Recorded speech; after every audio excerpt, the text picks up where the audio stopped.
day, you two. It's nice to see you here at this festive time. So, you got any jobs for us? I'm afraid I'd struggle to find you any commissions in the near future. With the arrival of the Windblume Festival, the only task most Mondstadters are busy with is preparing gifts for their loved ones. But it's customary to do this oneself without assistance. Think of this period as the off-season for the Mondstadt branch of the Adventurers Guild. Spring is here, love is in the air, and everyone wants to relax and enjoy themselves. Even the cats at the tavern next door have been getting lovey-dovey with one another recently. Ew, gross. You know that feeling you get when you burst out the doors after a nice nap, hoping to make it to the store before the limited edition drinks sell out, only to get there just in time to see the last 2 glasses snatched away right from under your nose by a couple of pesky lovebirds? That's what this feels like. Perhaps you two could simply take this chance to... Traveler! Paimon! Thank goodness I found you. There's something I need your help with. Whoa! Sucrose? Go ahead, Sucrose. We don't have anything else to do right now anyway. Phew. Okay, here's the situation. I've been appointed as the Windblume Festival's special ambassador by the Knights of Favonius this year. My task is to do good deeds for people during this festival of gratitude and love. Nice one! So how did they decide who to appoint anyway? They spun an empty bottle donated by Angel's Share inside a circle with all our names on it. Whoever's name the bottle stopped at got chosen. I think so too. But everyone said that it was to make it fair, so everyone had an equal chance to become the special ambassador. The thing is, I'm not great at dealing with people, so I was really daunted by it at first. But I'm still glad that I got this role. Luckily, I came up with a way to spur myself on, which has helped. Have a look. Is that a test tube? Yep, every time I do a good deed for someone, I get them to breathe into a test tube. That way, I can collect everyone's breaths of joy. Sounds fascinating. Are you gonna use them in your research? Yes. I believe these breaths of joy will serve as valuable raw materials for alchemical transmutation. With any luck, I'll be able to produce something truly miraculous. Darn, now Paimon's hungry. Wait, you're doing this on purpose, aren't you? Actually, I meant something even more exciting than that. I can't say for sure until I have more test results to confirm my hypothesis, though. Alchemists mustn't make claims they can't live up to.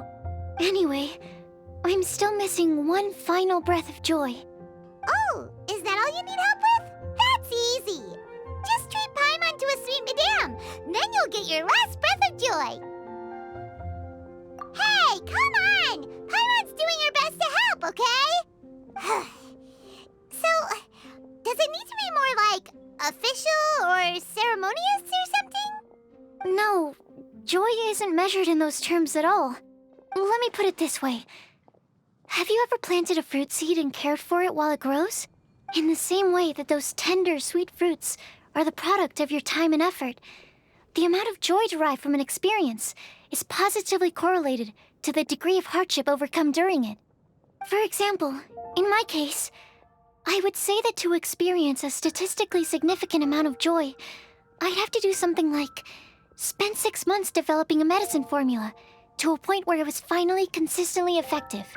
Similarly, in order to collect a significant amount of joy from other people, I have to find ways to do something sufficiently challenging on their behalf. Oh, Paimon gets it now. Long story short, you want us to help you find people for you to help. Oh, that's pretty tough given that it's the Windblume Festival and all. Oh, I figured since you're such experienced travelers, you might have some ideas. But if even you don't know how to approach this... Really? You have a plan? Well, if he's in, then Paimon will help too. With the talking, anyway. But, if things don't work out, can Paimon still get that sweet madame? Oh, come on, Traveler. This is a festival of gratitude and love, after all. How could you refuse? Excuse me, Sucrose? Could I borrow you for a second? Package for you. Oh, sure. Be right back. Wait, is that who Paimon thinks it is? That's Kale, right? When did she arrive in Mondstadt? Let's go say hi!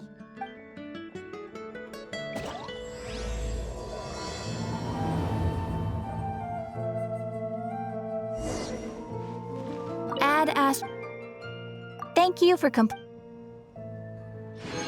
Add Ast.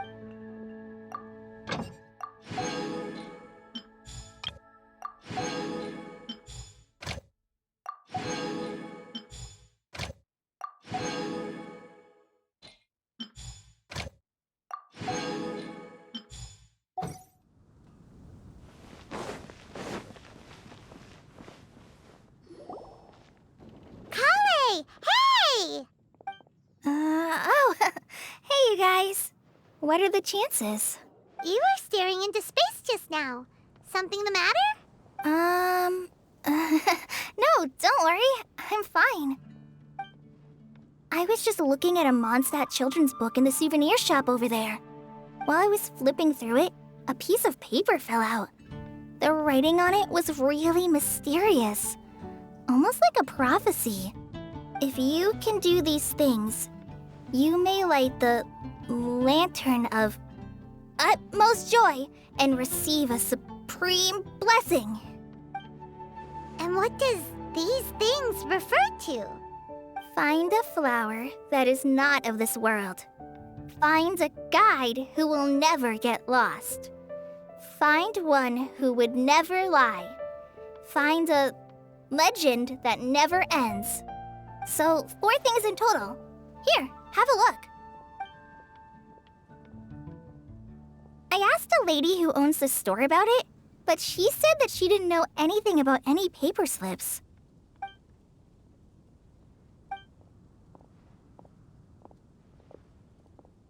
Hi there. Sorry to butt in, but what's the name of that storybook you just mentioned? Oh, it was called The Boar Princess. That is strange. I've read that book, and it sounds like that note you found has no relation to the story at all.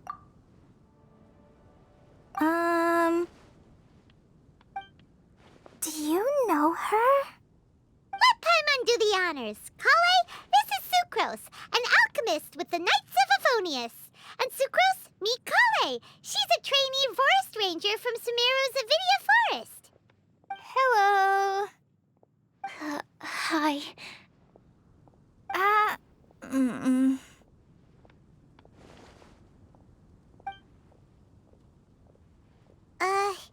This is getting awkward fast.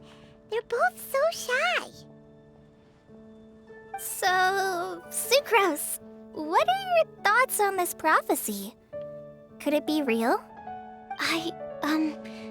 Without having done any research, I couldn't comment definitively. But if you want my subjective opinion, I don't think that it's a nasty prank or anything. The only people who read children's books are those with a childlike wonder and imagination. Or children, of course. I'm sure that whoever put this prophecy there would understand that. Would they really do this just to spread lies and ruin someone's innocence? I can't imagine anyone being so cruel. That's a great take! I love it! Exactly! Who would want to hurt a child's feelings? Okay, so what do you think the blessing is, Sucrose? If I had to guess, maybe a fairy that can make people's wishes come true or something? I haven't read many fairy tales, so this is pure speculation. With no other information on hand or prior research to compare against, I'm afraid it might not even be worth considering. Wow! Her guesswork is really good, though. I want to pick her brain some more. But will she find it annoying if I keep asking her questions?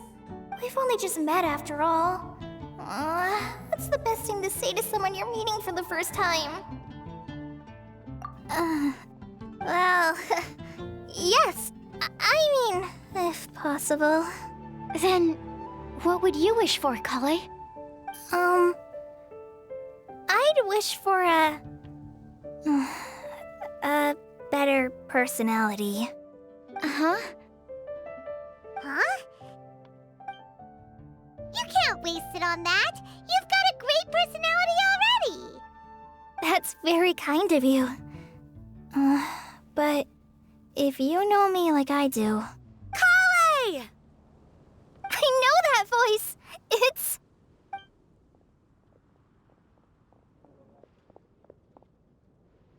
Kale! Whew. You made good time, huh? You're way earlier than I expected. I spotted your green hair way off in the distance. Good thing my eyes are sharp, or I'd have missed you. Amber! Have you been doing well? Did you... finish all the pita pockets I brought you last time? You bet. They're getting yummier each time you make them. Huh? Wait, remind Paimon, have you been to Mondstadt before?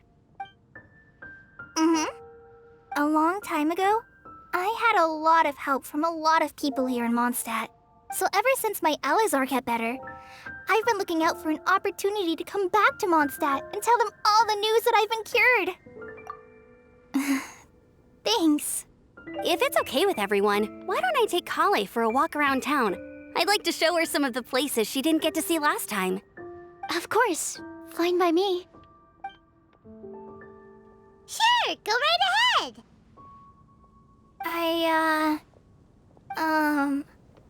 Sorry, Amber. I agreed to meet my traveling companions by the city gate in a few minutes, so I can't go with you just yet. Oh, that's all right.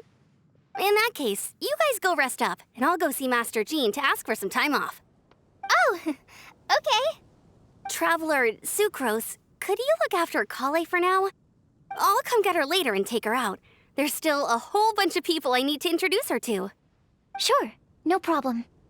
Awesome. See you later then.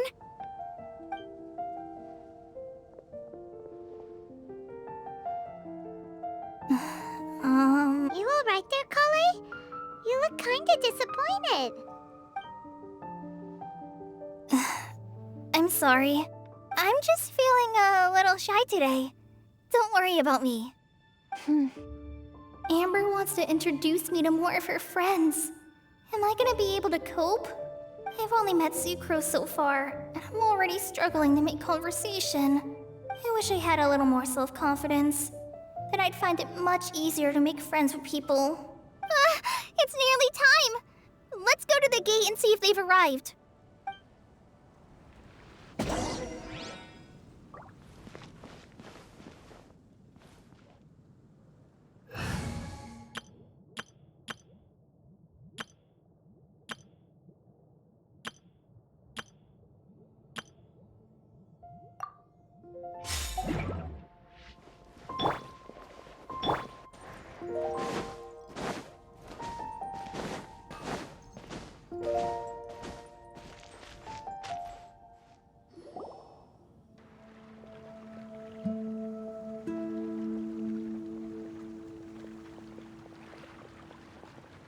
Why is this humble windmill such a great view?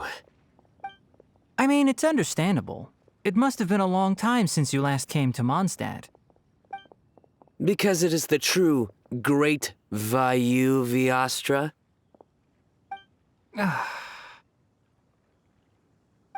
Oh, come on. Don't tell me you don't get it. View, Vayu, and also Mahamatra, Vayu Viastra? No? Tainari! Sino! Over here! Whew, am I glad to see you.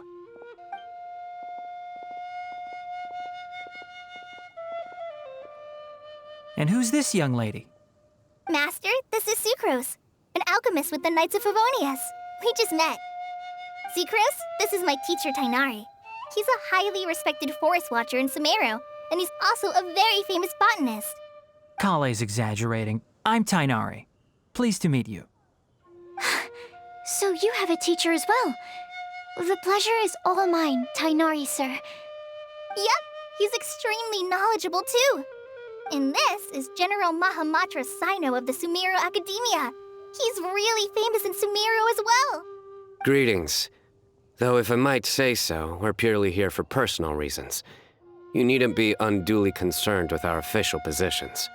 And Kale, there's no need to use my full title. Sino is fine.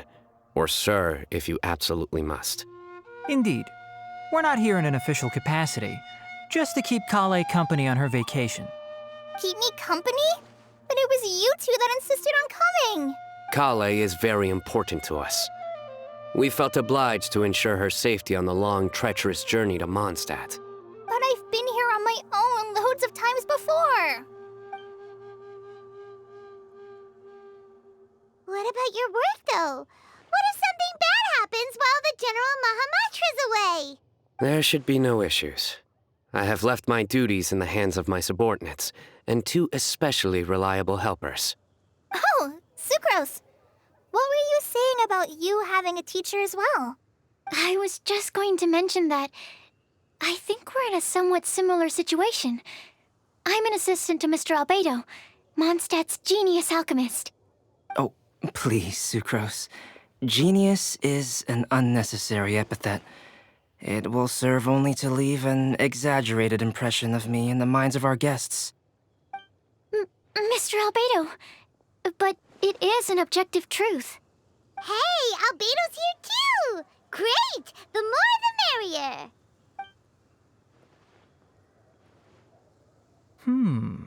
So tell me, Sucrose, since your specialty is bioalchemy, what do you know about the antitoxic properties of the calla lily? Wait! Can we hold off on the nerdy topic for now? Paimon doesn't want to be left out. Oh, as it happens, I've studied the calla lily in quite some detail before, with it being a species native to Mondstadt. I wrote a whole report on my findings. If you're interested, Mr. Tainari, sir, I can go get it for you. We're supposed to be here on vacation, and you're already thinking about how to improve your herbal medicines? Also, I thought we'd agreed to take on new identities for this trip. What new identities? Mine was Adventurer Sino, skilled desert explorer. Tainari's was technological consultant to the treasure hoarders, and Kale's was traveling musician. Very much so. I do wish some of the less cautious adventurers in the Avidya forest would consider coming to Mondstadt instead. What Philanimo mushrooms lack in texture, they make up for in not causing vomiting or diarrhea. Are you contemplating using some compounds from the calla lily as active ingredients in a targeted antidote? Yes, I gathered a few on the way here, and my initial research suggests to me that it could be worth a try. Okay, I got it. But as much as I don't wish to be a wet blanket, it takes a huge amount of experimental data to conclusively prove how different drugs interact. Estimating the total development time would be very difficult. Add in the time for procurement and delivery of essential materials, and I'm not sure if we could complete development before you need to return.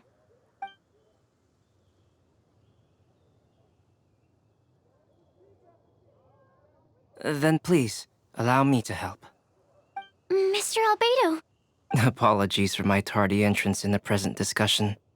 I understand you're looking to make an antidote for poisonous fungi, correct? If you happen to have some samples with you, or relevant documentation on hand, perhaps you might give me the chance to review them later. But before that, I invite the 3 of you to look at this.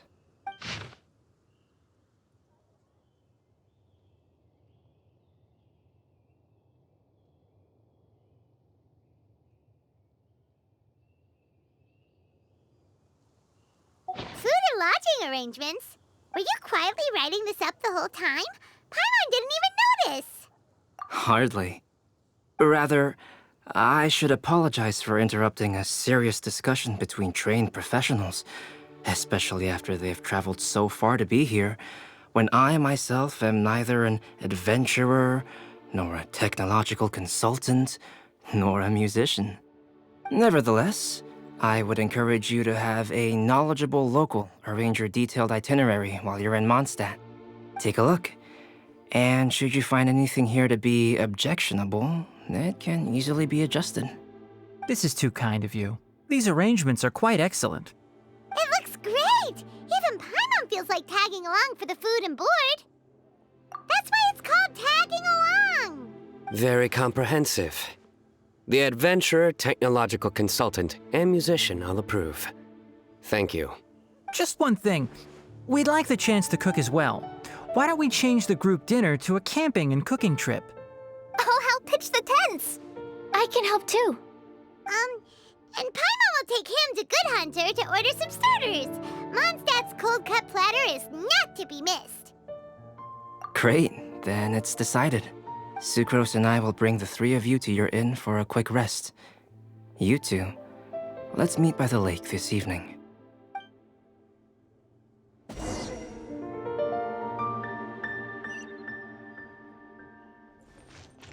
Wouldn't gliding be faster? Hey,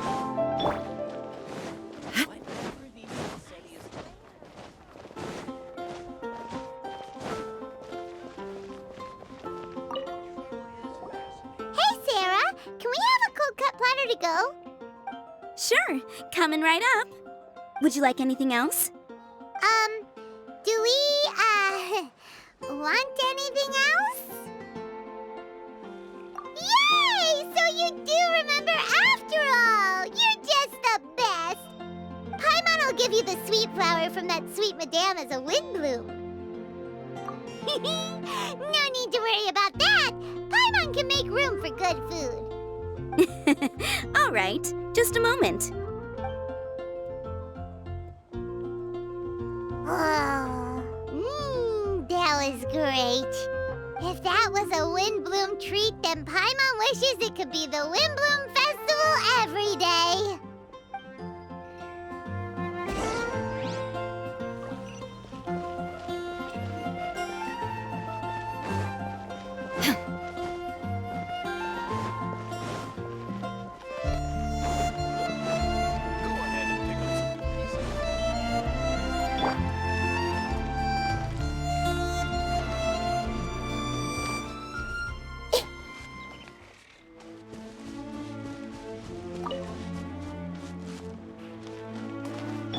Yahoo!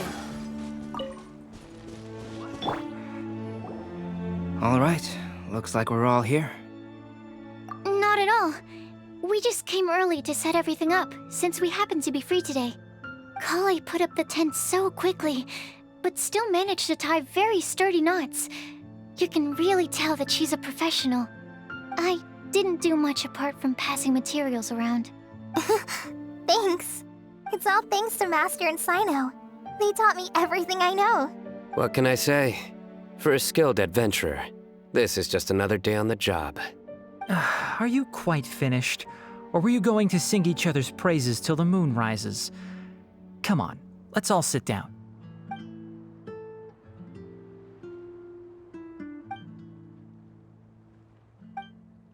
That sunshine sprat was really very good. I didn't watch you cook it, but I believe that the prominent umami flavor of the dish owes itself to more than the fish alone. That's correct. Any further deductions? Let me think. The aroma was quite uniform. Unlike that of a spice blend, it was also unfamiliar to me. So I would venture that it was a Mondstadt specialty.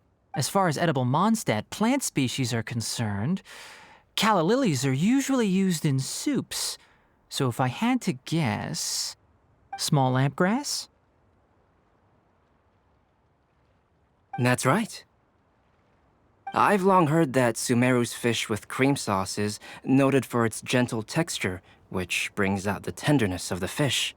Here in Mondstadt, we're not quite as varied in the use of spices as in Sumeru, but the principle of bringing certain distinct flavors to the forefront through combinations of natural ingredients is very much the same. I liked it a lot. I'm curious as to the exact ratio of ingredients. I'll write a copy of the recipe for you. Would anyone like to try the nutrient-dense meal I made? I'll have some. What about you, Kale? It doesn't look like you've eaten very much. Is your appetite low at the moment? No. I just don't eat a lot normally.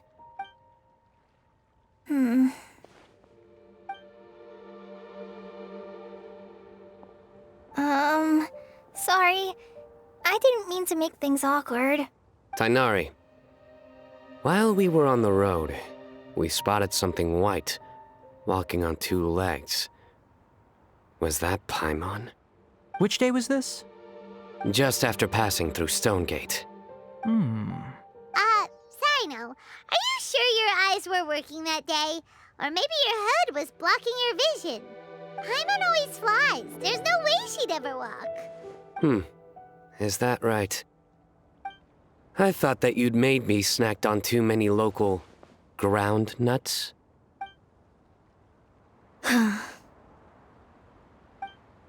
No? Not funny? Ground, you know. As in ground up, but also the ground. Ground nuts make you fall to the ground.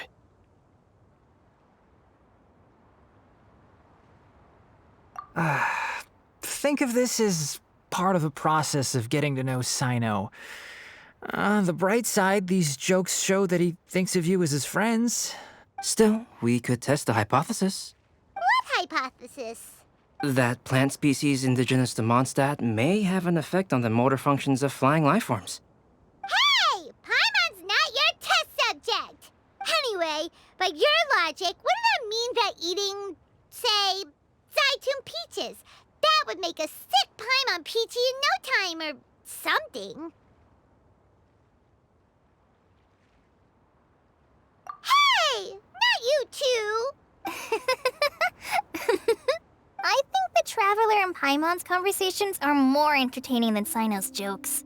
I see. You must have been keeping quiet about this grievance for quite some time now. You seem much cheerier now that you're here in Mondstadt, Sino. Actually, it feels like you're a completely different person. That's because I'm Sino the Adventurer. It's not? In fairness, you only saw him in his work mode while you were in Sumeru. He's actually like this most of the time when he's in a good mood. Yep, it's true. Sometimes when he's eating, he'll grumble about how the bowl is too shallow for the amount of food it contains and other random stuff like that. I understand. Then allow me to reintroduce myself. Before, you knew me as General Mahamatra Sino. Now, please see me as Sino the Adventurer. Yeah, so that's another thing he does. He'll keep repeating something he thinks is funny until you stop trying to resist. So you have two different mental states? Almost like different phases of matter. Interesting.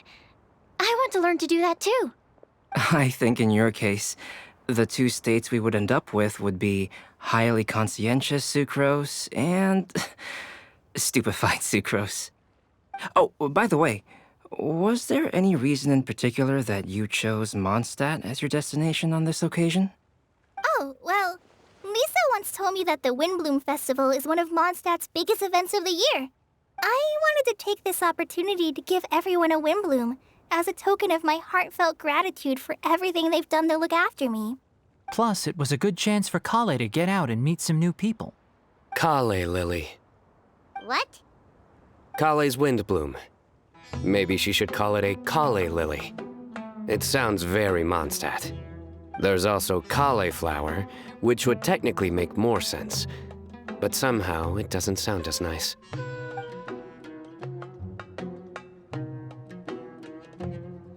Moving swiftly on. Wow, he just completely ignored the joke and carried on the conversation. Guess sometimes that's the only way forward. Sumeru's been through some major changes recently, and things at work have only just started to calm down. I don't get many opportunities to take a vacation, and this was a chance to join Kale on her trip while also learning a few things about Mondstadt's flora and fauna that I'll be able to pass on to my peers and students on my return. Two birds with one stone. How about you, Sino? I came to ensure Kale's safety. That's just an excuse. Plain and simple.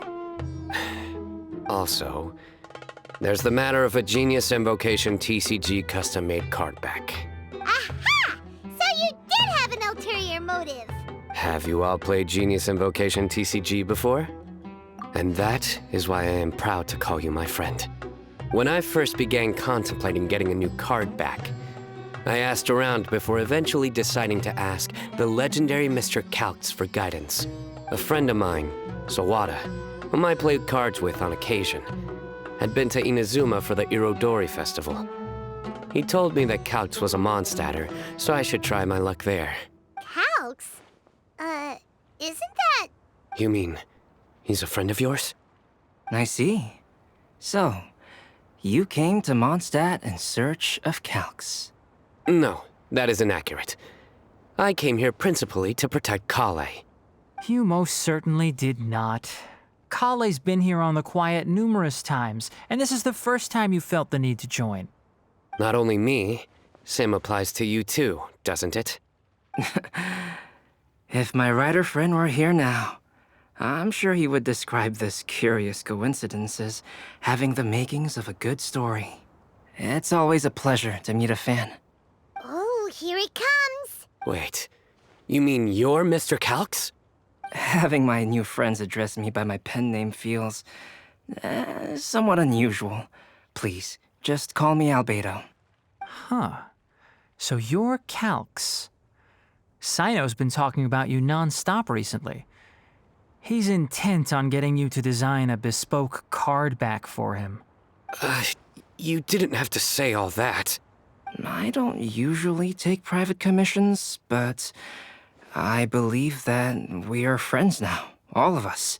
Our conversations have been deep and interesting, and Sino, your passion for this game is indeed one of a kind. I can see it in your eyes. Obviously. And given that you've come all this way from Sumeru to see me, I'd be quite honored to take this commission. Wow, your teacher's so nice. I feel the same about yours. Well, they definitely have different personalities, but they're similar when it comes to their character. So, how much should I budget for the timeless masterpiece you will produce for me? Surely, timeless masterpiece is something of an overstatement. Any artwork fit to appear on the reverse of my card decks is by definition a timeless masterpiece, even if I do say so myself. Don't mind him. These TCG nutjobs are all like this. I see.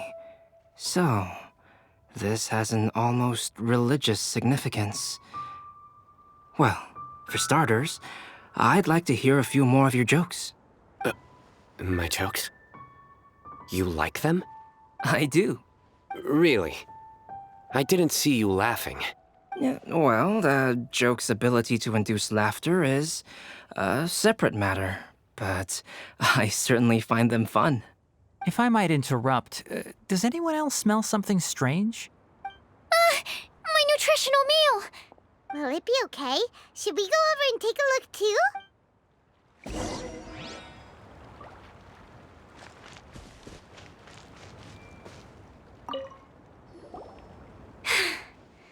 Only the base is burned. We can still use the cooking pot. It just needs a bit of a wash. Good thing Tainari's nose is so sharp. Has he been in this kind of situation a lot before? I know, it's just... I'm sorry to disappoint Sino. I guess we'll have to do this again another day. Oh, yes. I'm not sure if you've noticed. Kale seems a little... depressed. I noticed she was in a low mood when everyone was talking. Remember that note she received? I was just thinking. I want to try solving this riddle and giving Kale the chance to accept the blessing. Oh, yeah! She's someone who needs your help. Exactly. Maybe she'll be willing to breathe into my test tube. But anyway, that can wait. As much as I'd like to make progress in my research, I'd prefer to see her smile. All right, we'll help out too. You will? Then tell me, honestly, do you think that this prophecy is for real too? Right. All right. Let's meet at the alchemy crafting bench in the city. I've got some thinking to do in the meantime. We're back. Oh, what a shame. You just missed a joke about windmills. Stop, please. I don't need to hear it a fifth time. That bad, huh? Well, now Paimon really wants to hear it for some reason. Didn't you say you want to see the Dragon of the East at some point? When are you going? Tomorrow morning. And you? What are your plans? I'll go into the mountains to have a stroll and collect a few plants as samples. Oh, perhaps I could join you? I'll be looking for inspiration for these card back illustrations. Found you! I knew I was onto something as soon as I saw the fire. Wow, you have really sharp eyes. That's an outrider for you. Uh-oh. Did we break the fire safety rules or something? Actually, you didn't. Strictly speaking, you should have reported your plans first. But since two of our very own alchemists are here, I'm happy to look the other way. Ah, yes, introductions. I'm Amber, and this is the Reconnaissance Company Captain Eula, a good friend of mine. Good evening. You are friends of Kale, yes? A pleasure to meet you. Oh, Amber and Eula. The pleasure is ours. I've heard a lot about both of you from Kale. Oh, really? All positive, I hope. You asked that last time, too. Of course it was positive. I'd say. We hear the latest news about you every time you write to Kale. Glad to know we've made a good impression so far. Anyway, we're just here to collect Kale, so don't let us interrupt your chat. Come on, Kale. We're gonna take you to check out a few scenic spots. Okay, great. Still as high energy as always. You know Amber? Yes, we've met. She's Kale's most important friend. And for that, we are also very grateful to her. That's Amber for you. Her outgoing personality means she can make friends with just about anybody. It's getting late, and we still have a lot lined up tomorrow. I suggest we all head back and get some rest. All right, I'll start packing up. You're gonna get the tone-deaf bard to check out that note, aren't you? Guess Paimon knows you pretty well, huh? Knowing him, he should be hitting the taverns around this time. We can go corner him and make him answer our questions. Let's move!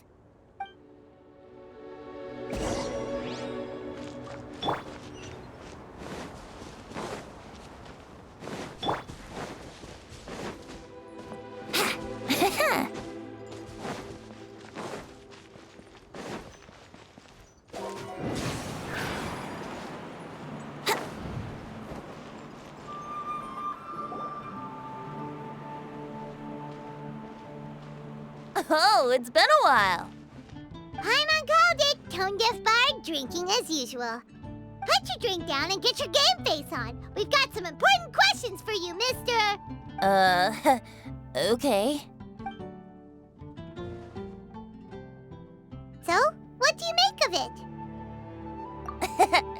Aren't you forgetting something? It's the Windblume Festival right now. You can't just go around asking people for help so blatantly. Ugh. Well, if you won't tell us the answer, could you at least tell us if this thing's worth a shot? Sounds to me like you want a hint or two.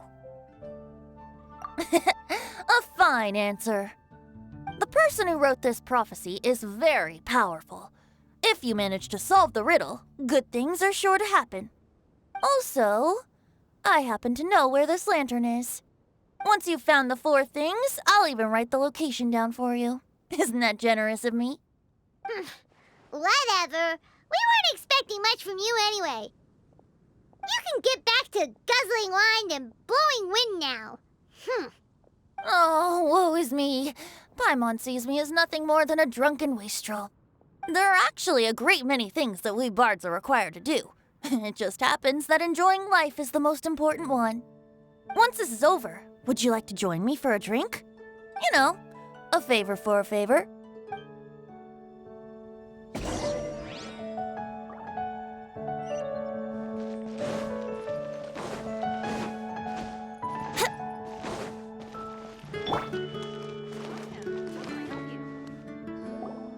flower that is not of this world. Not of this world. Sucrose! We've got some good news and some bad news. Which would you like to hear first? Let's have the bad news first, I guess. Huh? Really? Don't most people usually want to hear the good stuff first? Oh, all right then. Basically, we went to Windrise to divine the breeze. The wind said that the prophecy is real and that your idea is a really good one. That doesn't sound like bad news. So what's the real bad news then? Paimon ate the bad news!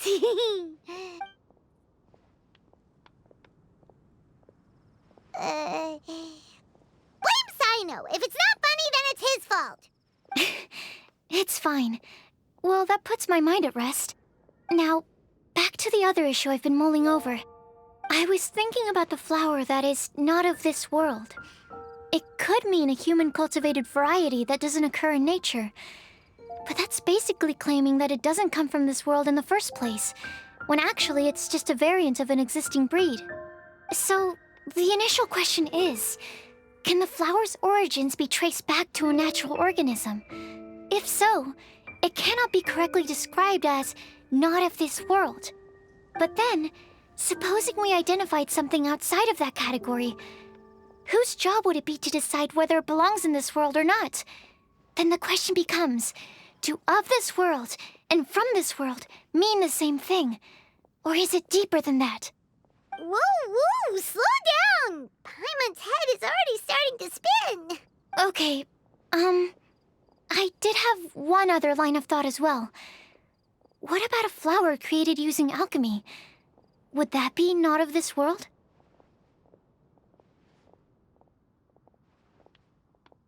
Albedo may know the answer, but asking him right away would be like asking the teacher for the answers to your exam paper.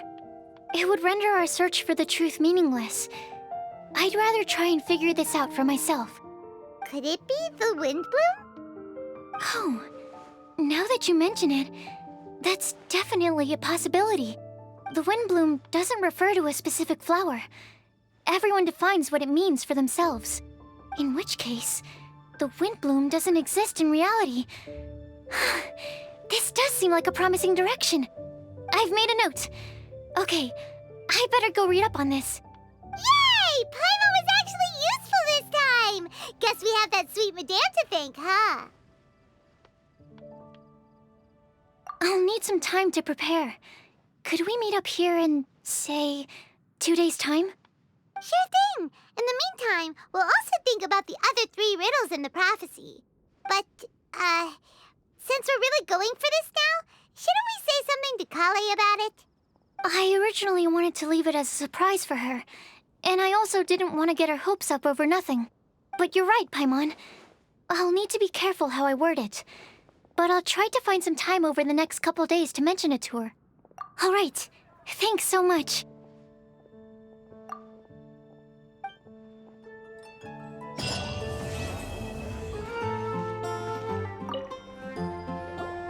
Sucrose, we're here! Oh, Traveler, Paimon. I only just arrived myself, so I'm still getting ready. Ah, and Kale just passed by a moment ago. She said she had some things to sort out at the inn where she's staying, but she'll meet up with us when she's done. Apparently, Tainari and Sino both went out, but she stayed behind because she wanted to help us. Not too bad. After reviewing it again with fresh eyes, I came up with a new theory which seems to hold some water. I'll attempt to explain it as simply as I can. I believe that each of the 4 things in the prophecy refers to a different field of knowledge. So, in a way, the prophecy is a test of the reader's intelligence. But it's unlikely for any one person to have expertise in all these different areas. So I suggest that we seek out one expert from each and get their opinion. Also, in 2 out of the 4 areas, the prophecy seems to want us to find specific people. It may even turn out that the people themselves are the answers.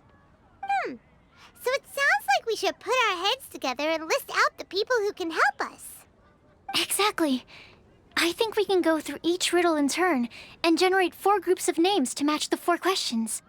Alright, then let's start from group 1. The first riddle was, A flower that is not of this world. Personally, I would still go with Albedo for this one.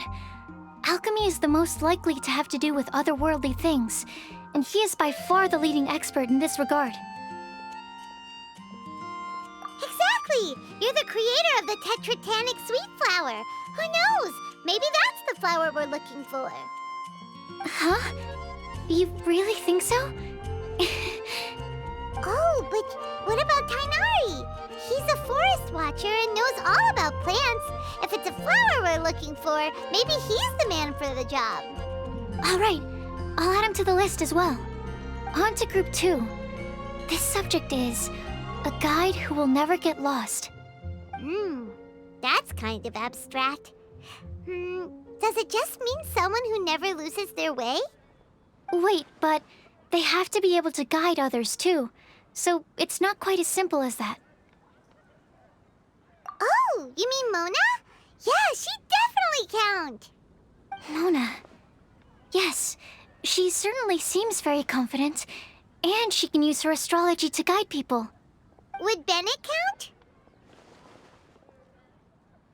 Well, his luck's so bad that as long as you go in the opposite direction from him, you'll always be going the right way, right? I see. I suppose I can't argue with that logic. Add him to the list. Finding everyone won't take long, so one extra person won't hurt. I know. Would Outrider Amber be a valid candidate for this category as well? Yeah, she would! She's got a great sense of direction after all. As a matter of fact, when the Traveler and Paimon first came to Mondstadt, she was actually the one who gave us directions. Yes, she's certainly a good guide. Is there anyone else? Let me think. Yes, I believe there may be one more. Albedo once made a set of equipment for Mika from the reconnaissance company. He's their surveyor and an exceptional pathfinder. He's even instructed others in the discipline of surveying before. So, in my view, he's highly unlikely to lose his way and would be very good at helping others find theirs. Cool! Another one for our list! Wait, Kale should have been here by now. Wonder what's taking her so long. Sorry, could we continue our chat somewhere else? Oh, you wanna go see how she's doing, right? Sure, let's all go.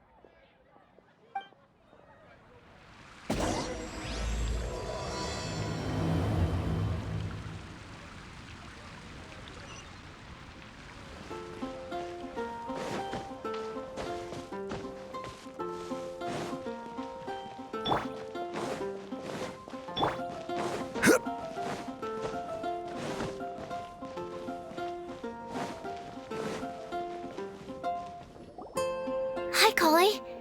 Hope we're not intruding or anything. Is everything okay? Sucrose! I was preparing some stuff. Is it time already? Oh no, I'm sorry.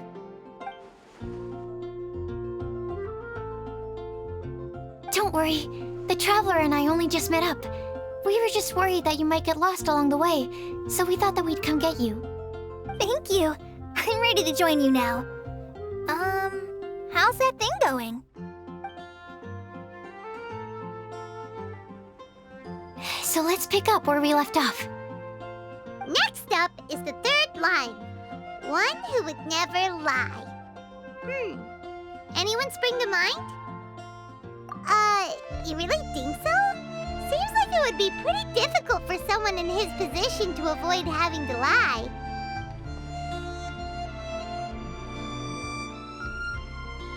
Then what about Kaya? He's the cavalry captain and a rather popular figure, but... You think there's something fishy about him too, huh? Yeah, he's definitely a sneaky one. Bet he lies all the time. I can't help but agree with you there. There's the tone-deaf bard. But on second thought, he wouldn't qualify either. He talks way too much nonsense. Is there anyone else we're missing? Acting Grandmaster Jean? She has a good name in that regard. But from what I know, she sometimes covers up the truth out of concern for those around her.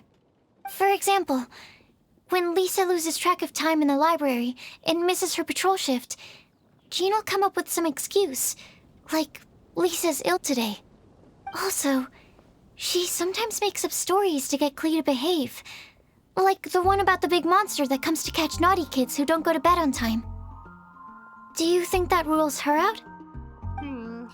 White lies are still lies, but do we really have to reject her because of some harmless fibs? It's not like she had evil intentions. No, we're the ones being strict. Rosaria doesn't strike me as the type of person to lie. Oh, Kale, you probably haven't met her yet, have you? She's a sister from the church who looks, a little scary and not very sociable. She stopped by the alchemy bench once, a long time ago, and asked me about Albedo. I thought maybe she was trying to find him, for work or something. But when I asked, she just said that she was curious about him because he was so intelligent, and wanted to talk to his assistant to find out what he was like. A lot of people might have given a more tactful justification, but I could see in her face that she wasn't trying to hide anything. She was just very direct and straightforward. That's why I don't think of her as the lying type. Rosaria doesn't look like the sort of person you'd want to get into a fight with. Maybe she just fights her way out of situations that some people might lie to get out of. I can definitely see that. I've also heard the other sisters say that Rosaria doesn't even make excuses when she skips choir. She just doesn't show up. She's a tough cookie, huh? Let's put her name down. In that case, I think Sinal fits in this list too. True. Lying's probably more trouble than it's worth for someone like him. Kinda like with Rosaria. Oh, and Paimon also nominates Razor. Bet he couldn't lie to save his life. I've also got someone else in mind. Noelle, the trainee knight. She's a very honest person. I don't think she'd tell a lie. Alrighty, write her name down too. Wait, there's one more person. You know, our long-standing staffer at the alchemy bench.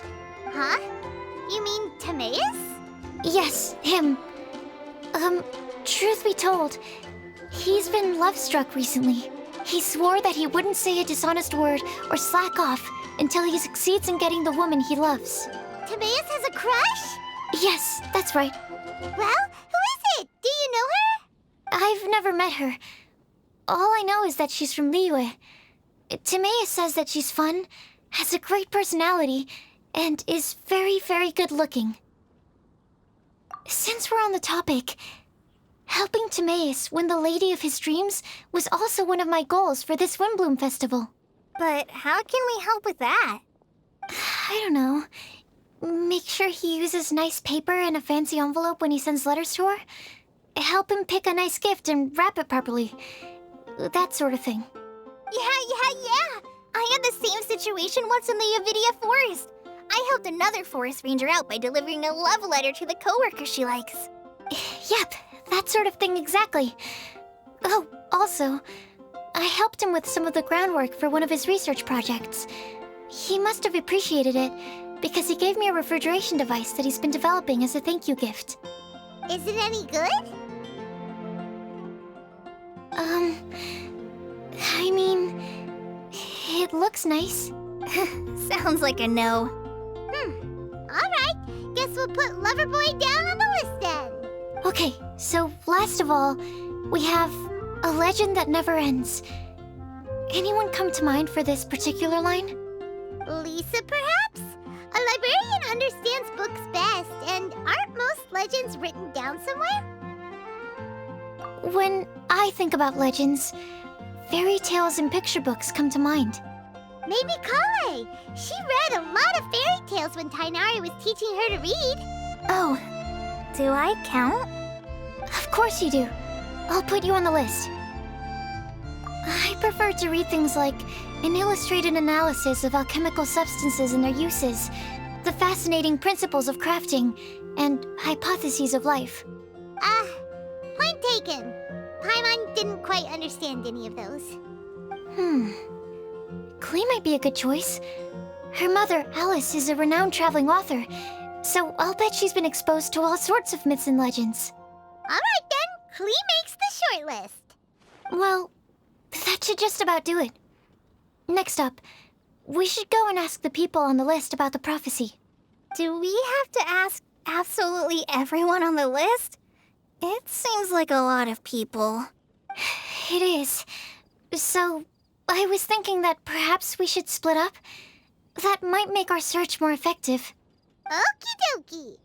Also, I've thought of a method of gathering feedback. No problem. We can do that. You and the Traveler are practically joined at the hip, so you two can go together. I'll pair up with Kale. Capable Kale and sensible Sucrose. Sounds like a winning combination. Okay, I promise I'll help. Capable Kale. Yeah, I got this. Rest assured that the unbeatable Traveler and Paimon will do our part too. Off we go!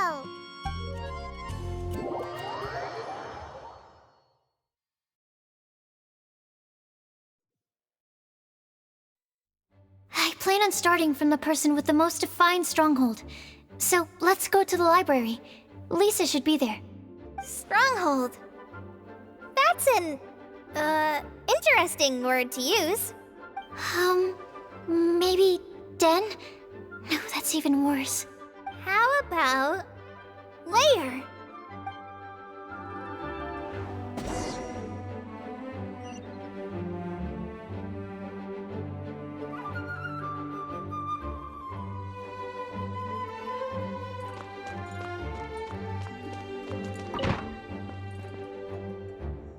Here we are, Lisa's lair. Oh no, that was a bad word choice. Now Sucrose is using it. It's all my fault. Lisa, might I ask if... Huh?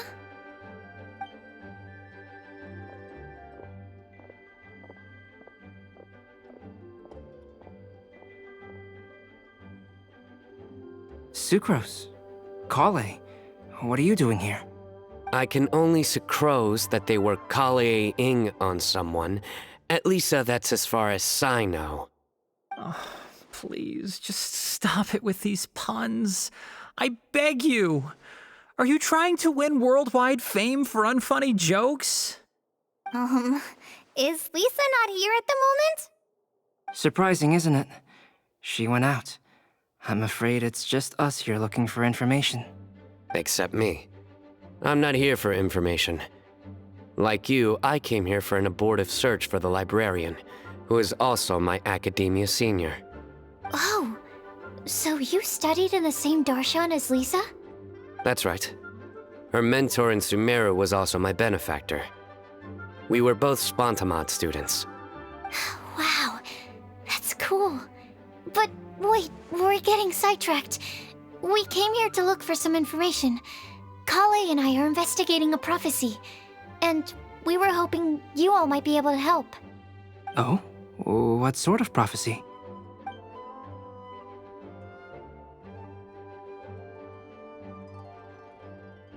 I see. You want to ask them about the flower that is not of this world, and me about the one who would never lie. But there's no rush. You don't need to answer right away. We're just here to tell you about the situation. You can take your time to think it over and submit any thoughts you have in written form to the Sucrose mailbox. The Sucrose mailbox? Yep. I was thinking about it on the way. And although they seem like trick questions, there's a lot to mull over once you get down to the details. A quick answer off the top of your head might not go into enough depth. So, I decided to place a mailbox next to the alchemy crafting table. Everyone can submit their written answers there when they're ready. We don't have to call it the Sucrose mailbox, though. It could just as well be called the Sucrose and Kale mailbox. Or even the Sucrose, Kale, Traveler, and Paimon mailbox. I think in this case, we can just go with your quick answer off the top of your head. Sounds like a good solution. Certainly more reliable than verbal discussion alone. Agreed. Certainly when it comes to discerning whether someone is a liar or not, you cannot simply take them at their word. Understood. Once we've had a look into it, we'll place our replies into your mailbox. Thank you all so much. Okay, Let's tick them off the list and carry on working our way down. Mm-hmm. Already done.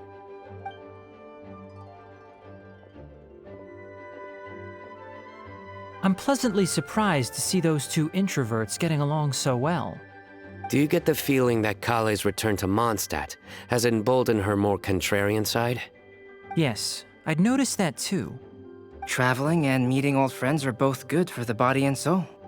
And isn't rediscovering one's youth while revisiting old haunts a worthwhile pursuit? When I first met Kale, she'd never known happiness or youth, but things are different now. Her Elazar being cured was a huge milestone in her life. Kale is a very sensitive and introverted child. I'm sure you must have noticed that too, Albedo.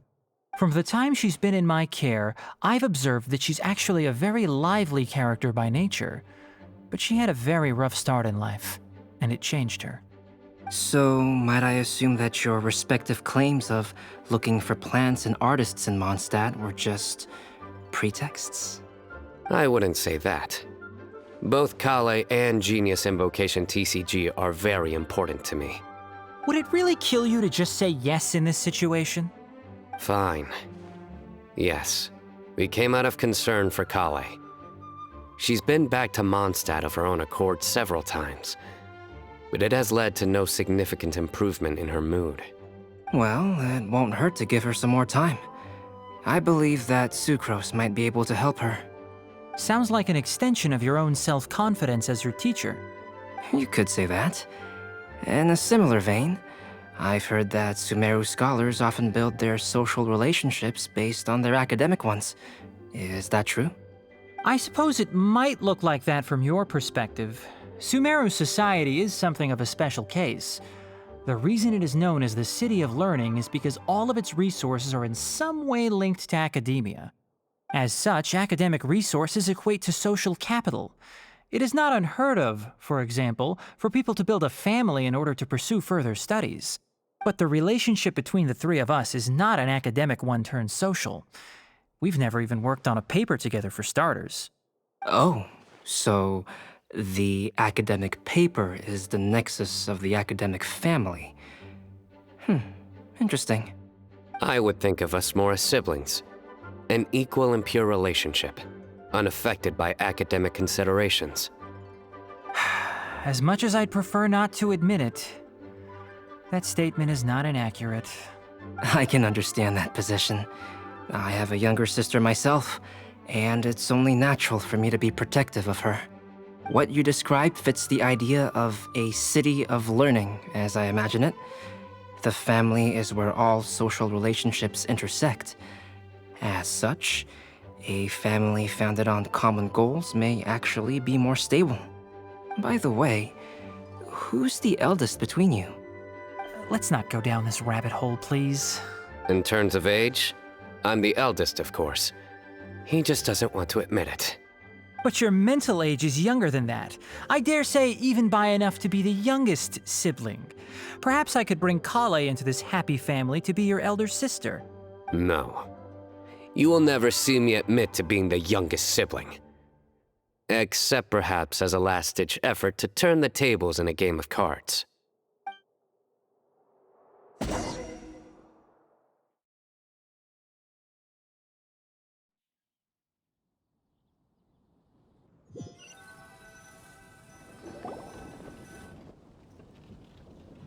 Guess we'll leave Kale and Sucrose to it.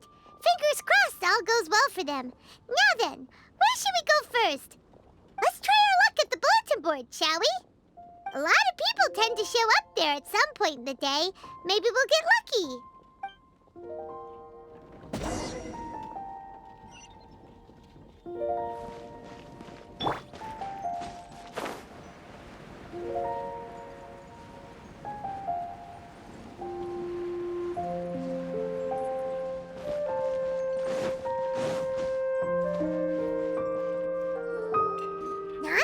Just as we hoped! There's a load of people here. Huh? Even Lisa's here. Hey there, Traveler and Paimon. It's been a while. How have you been? We've been doing pretty well. You look surprised, cuties. Is it because of me? teacher is not at the usual place. Oh, please. It's not as if I'm glued to my chair. I like to get out for a little fresh air every once in a while. Mika's here today, so I thought it'd be a good time to introduce him to Bennett and Razor. They're all out and about quite often, so it's helpful for them to get to know one another. Hello, everyone. My name is Mika. I look forward to working with you. No need to be so formal. We've known them for ages. They're cool. Windblume. Fun? Actually, we haven't gotten to the fun part yet. We've been busy investigating a prophecy. A prophecy? What kind? A good one or a bad one?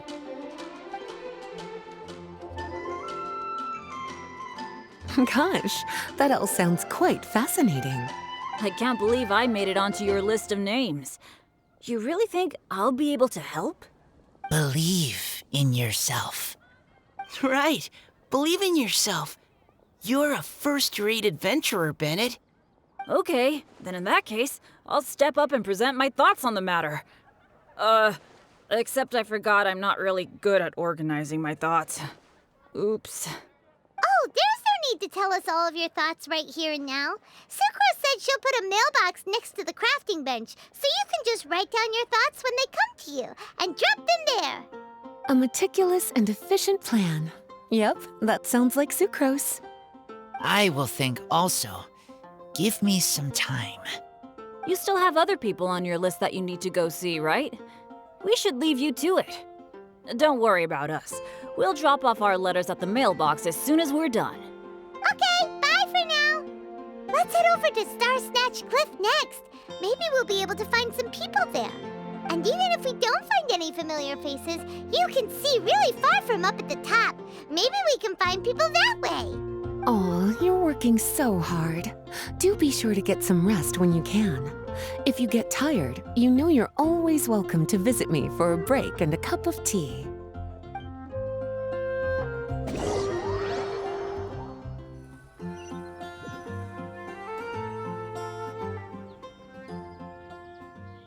Where to next? Let me check my notes. Huh, this way. Got it. Kale, please follow me.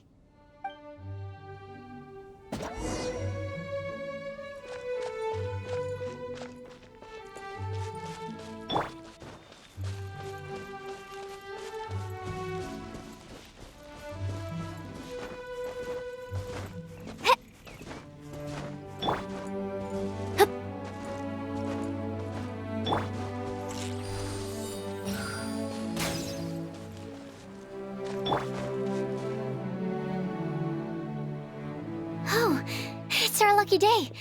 There are several people over there. Amber? Wow, and Eula's with her too.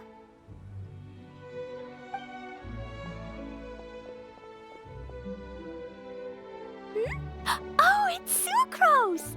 And Klee also spies the girl with the long scarf. Kale, we were just talking about you. Ah, right, I don't think you've been introduced to Noelle before. Kale, this is Noelle, maid of the Knights of Favonius. Nice to meet you, Kale.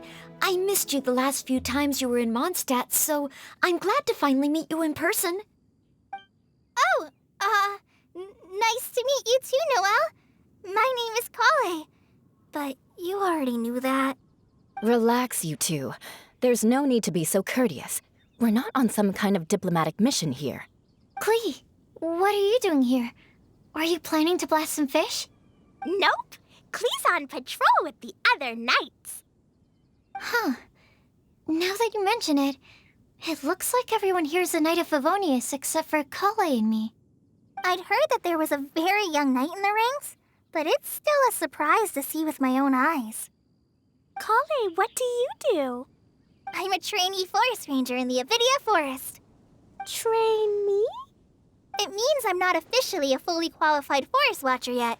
I'm still learning. Oh, you're just like me. I'm still working towards becoming a fully qualified knight. Technically, though the distinction is hardly relevant right now. This isn't a very formal patrol. We're just chatting. Don't panic, Kale. Just pick a topic and join the conversation. Don't panic. Whatever you do, don't panic. It's just Amber and her friends. There's no need to be nervous. Let me guess. Were you chatting about the new guests in town? Yep. A few folks from Sumeru have come to visit, so we're brainstorming a few nice surprises for them. Amber! Sorry, At least I didn't say anything about what the surprises are. Oh no. How am I supposed to join this conversation now? What do I say to that? Speaking of nice surprises, we've actually had a fairly big one recently. What kind of surprise? Tell me! I'm saved. Secros is giving me a lead-in. Now, I just need to follow on from what she's already started talking about. What an interesting prophecy. I have no idea what the answers could be, though. So essentially, you're gathering information to help you solve the riddles, correct? I'll do my best to help. Thank you so much, Eula. Anytime. There's no need to answer right away. We'll put a mailbox next to the crafting bench for people to drop us a note once they've thought of something. I'll drop something in there for sure. Nice idea. I think we can all commit to writing a note. We'll see what we can come up with. Yep, don't worry. You can count on us. But we do have to finish our patrol first. What route are you taking today? We started in the Stormbearer Mountains and will end at the city gates. You'd be very welcome to join us, but it sounds like you're pretty busy with all this. No. There's always next time. We'll join up with you after we're done working through this prophecy. Oh, yeah, so, we'll be on our way for now. See you later. Have a safe trip back.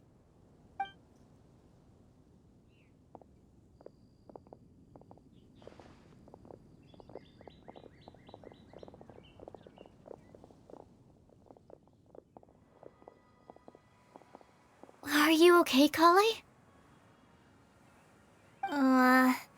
Was it that obvious? No, not at all. It just looked like you had something on your mind. So that means it was obvious. Whatever's bothering you, you can talk to me about it if you want. I'm happy to help. Thanks, Sucrose.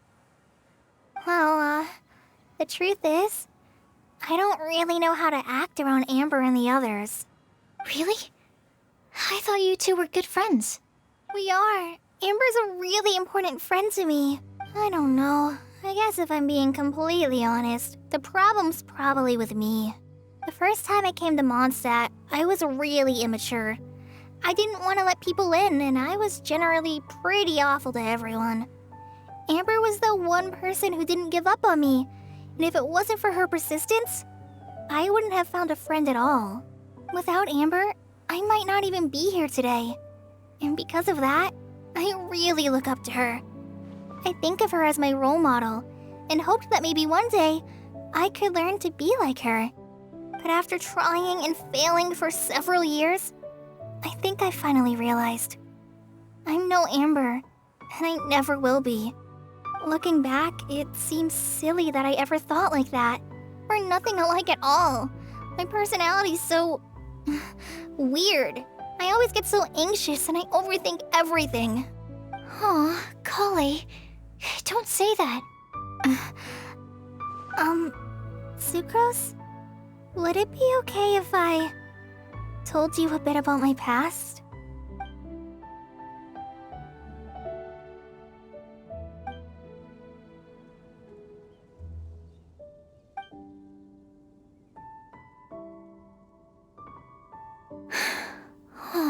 I already knew bits and pieces about her, but still, why did she have to go through all that?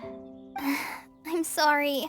We've only just met and I'm already dumping all of this on you.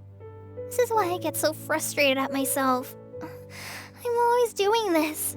I get into a spiral of self-doubt, and then I end up having to find somewhere to vent it all out. No, it's fine. I'm really glad that you're willing to tell me all this.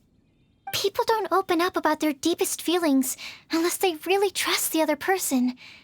Don't you think? At least, I think it's kind of an honor.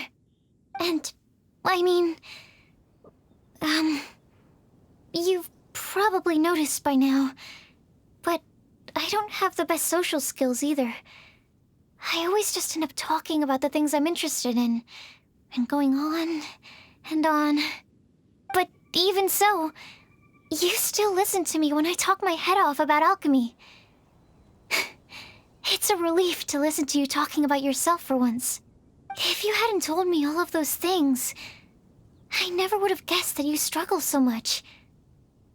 Honestly, I feel like we're very similar people. Really?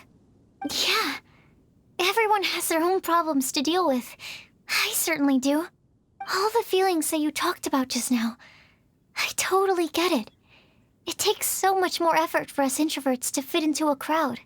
When you were saying about how you try to think about what to say in advance, and you're constantly terrified of saying the wrong thing and making things awkward, I relate to that so much. Oh, and also that part about studying under a genius. In fact, before meeting you, I'd never met anyone who seemed so similar to myself. Oh. I'm not very good at giving words of comfort or anything, and I'm not gonna tell you to just get over it or stop worrying about it. How about we just sit here for a little while? We don't have to force a conversation if we can't think of anything. We can just sit here together. Sucrose has stopped talking, but for some reason, this doesn't feel awkward at all. Maybe she's right, and we're more similar than I realized. In Sumeru, I always like to find a quiet place to just sit and watch the scenery, but it's always by myself. I never thought there'd be a day when I could do this with someone else by my side. Mondstadt's breeze is so gentle and soft. Hey, Kale. See that cloud over there? Doesn't it look like one of my test tubes? I don't think so. Sorry. Then, maybe we're not quite on the same wavelength on everything. At least, not when it comes to looking at clouds in the sky. Thank you, Sucrose. I feel much better after talking to you. Yeah, it helps a lot, doesn't it? I also vent to my flasks, sometimes. The next time I get the chance, I have to show you my Tetratanic Sweet Flower, and my Tetratanic Windblume. Your Tetra... what? 2 of my favorite things I've made. They're really cool. I think you might like them. Oh, okay. Yeah, you'll definitely have to show them to me sometime. I brought some crackers with me. You want one? There's cheese flavor or tomato flavor. Sure. I'll try the cheese one. Aw, look! They're enjoying the scenery together. Shall we go play with them? No, it's fine. Let them sit for a while. We're not what Colleen needs right now. She needs a new friend. Someone different who's never met her before. I don't get it. Is there a difference? There is. You'll understand once you're a little older, Klee. People can draw different kinds of strength from different kinds of friends. And right now, Colleen needs someone that's just not the same old me.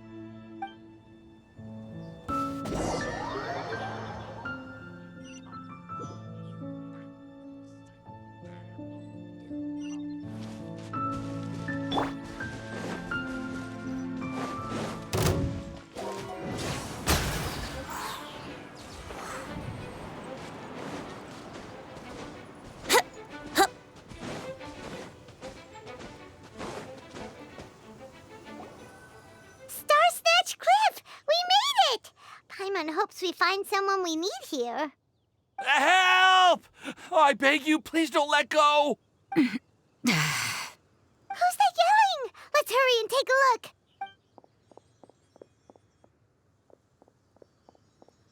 Timaeus? And we also have Rosaria and Mona? What kind of mishmash hell is this? Good question. What kind of a motley crew is this? It's been a while, Traveler.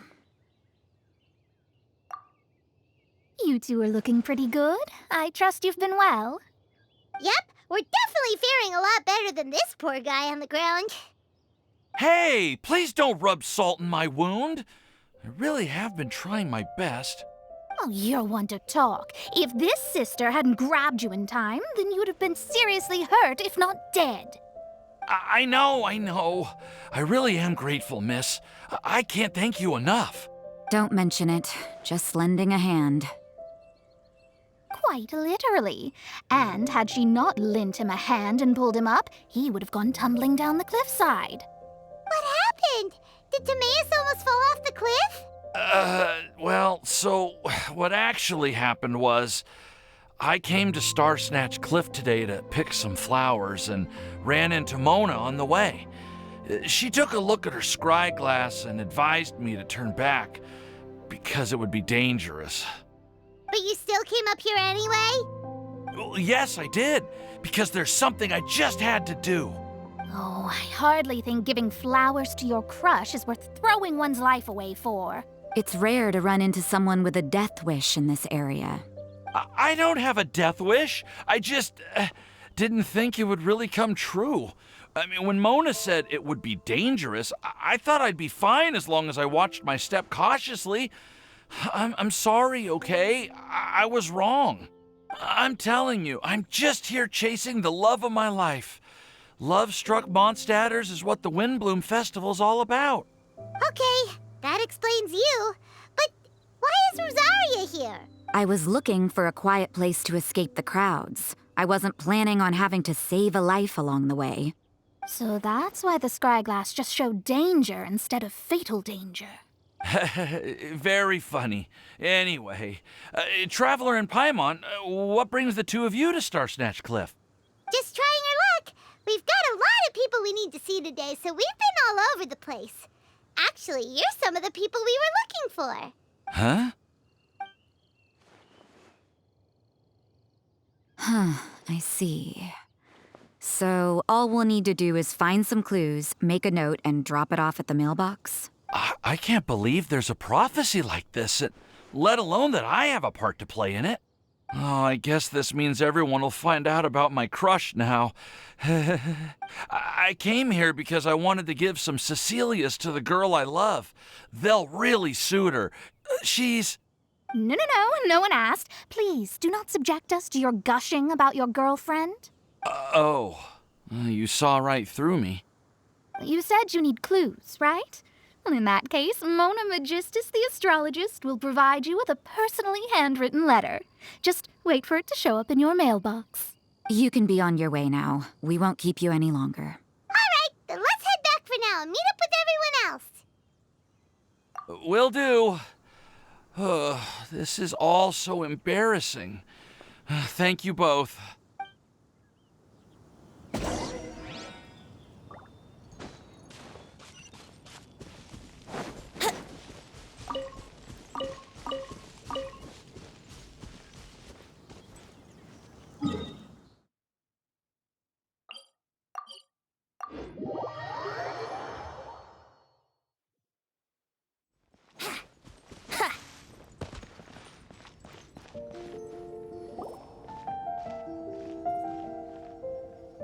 We're back!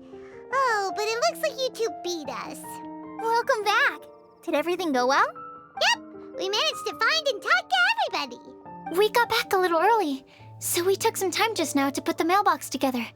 We got really lucky today. The vendors were feeling super generous, so we didn't even need to pay for the materials. It's just a shame that Kale got a splinter. Don't worry about me. I'm used to working in the rainforest. I get splinters all the time. I've already taken care of it. We've already wrapped up everything on our to-do list for today. So all we need to do now is wait for everyone's letters to arrive. Traveler, Paimon, why don't you get some rest while I keep an eye on the mailbox? You're definitely your master's student, Sucrose. As long as you or Albedo are around, Paimon can relax and know that everything's taken care of. Stop. You're embarrassing me. Wait. Actually, there's one thing that still needs taking care of. Paimon's starving. Hey, Traveler, you want to get dinner? Your treat. I'll go with Sucrose to return the leftover materials to the vendors. You two, go get a proper meal. We can't have anyone going hungry. Yeah, now would be a good time for a break. Once everything is ready, let's meet up here again and collate all the information we've gathered. Sounds like a plan.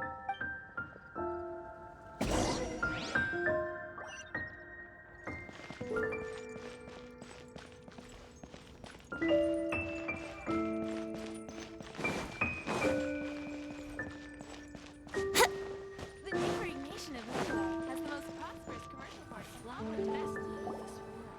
Could that be referring to the real Windblume?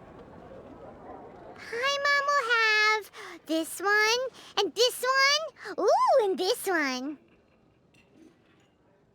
Hey, Paimon's really hungry! And don't forget, Paimon's also ordering for you, too. It's not like Paimon's gonna eat everything by herself.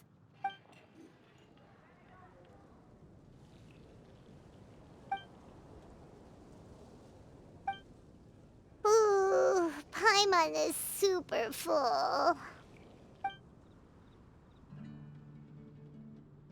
Is everything packed up and ready?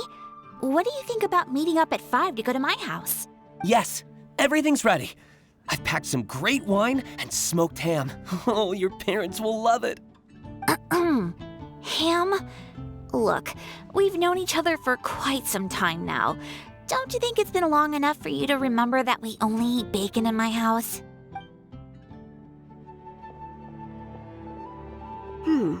I must remember to get some milk today on my way home. Please, feel free to pay a visit to Cat's Tail anytime. Enjoying the scenery? Oh, Tone-Deaf Bard! Are you here for some food as well? Oh, I can put something on your tab? Well, that's a pity. I already had a few drinks before coming here. I shall take you up on your kind offer another day. There should be no shortage of opportunities in the future. Anywho, you should be getting ready to thank me. I come bearing good news. What kind of good news? Behold!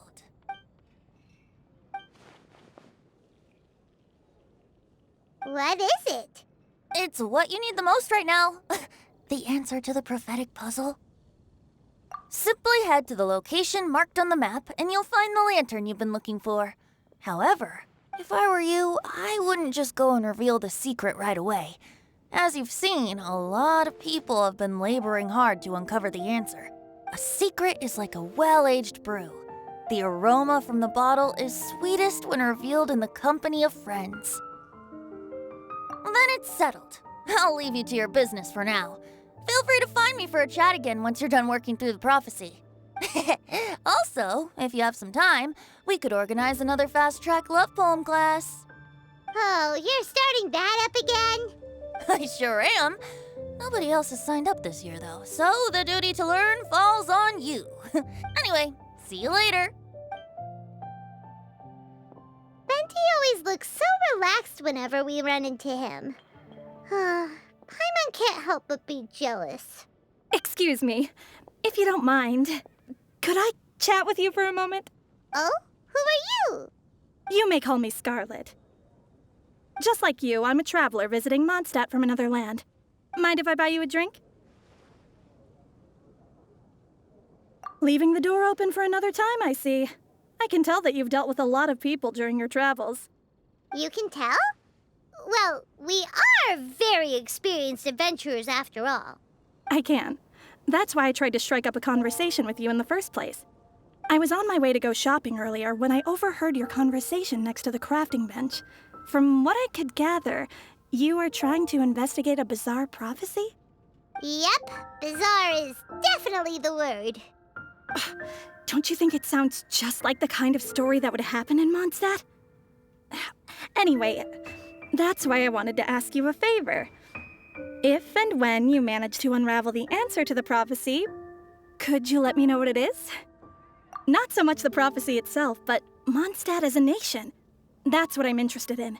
I was born in a distant land, but I have family and friends who once lived in Mondstadt for a long time. They said that it's a great place full of fairy tales and romance and recommended that I come for a visit. As it happens, someone I know has an anniversary coming up soon. So I figured this would be a good time to come here and see all the sights that she once saw. What do you think about Mondstadt so far? It certainly lives up to its name as the city of romance and freedom. We think so too. So, about the prophecy. Thank you. You're very friendly. It's been a real pleasure to meet you. I'll leave it to you then. Hope you continue to enjoy the city and have a wonderful day. She definitely isn't dressed like a local, huh? Where do you think her hometown could be? Please find me a flower that is not of this world, and a guide who will never get lost. Find me one who would never lie, as well as a legend that never ends. Huh? I never thought I'd have someone secretly following me, even in a free city like Mondstadt. Good day to you, miss.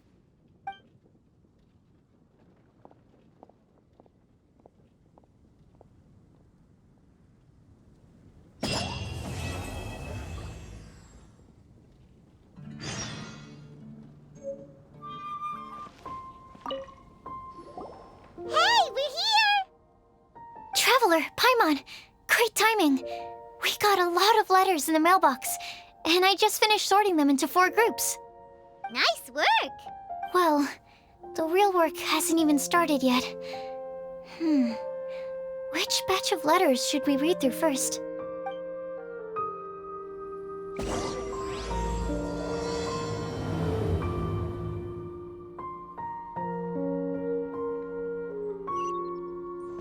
Welcome. How can I help you?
quickly summarize what we found out about a flower that is not of this world. Tainari believes that on closer examination it might be logically paradoxal, while Albedo says that his answer would be better discussed at length in person. As for my answer, I think a clock in the shape of a flower would constitute one that is not of this world. Here's what we've gathered regarding a guide who will never get lost. Mona said that she'd like to join us in uncovering the secret behind the prophecy, while Bennett suggests Fischl, Mona, or the Traveler as potential candidates. Mika didn't submit much, but he did draw a vegetation map for Master Tainari and wrote up a dragon spotting calendar for Sino. Amber also wrote in. She said that she sees herself as nobody's guide, but everybody's friend. As for one who would never lie, Rosaria removed herself from consideration, but both Razor and Sino are willing to support us in our search. Timaeus seems to have forgotten to write to us. And finally, this is what we've gathered on a legend that never ends. Klee said that her mom has a number of friends who like to write storybooks. Lisa believes that legends live forever in people's hearts. I think that for a legend to be never-ending, it has to be filled with hopes and dreams and actively passed from one person to the next. So, what are the answers to the 4 riddles then? You're really smart, Paimon. I bet you can figure it all out in no time. Or, let's all share our thoughts on what we think the answers might be.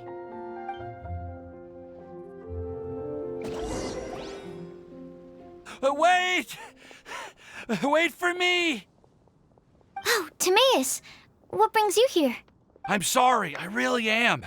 The time just got away from me and I didn't get around to writing that letter.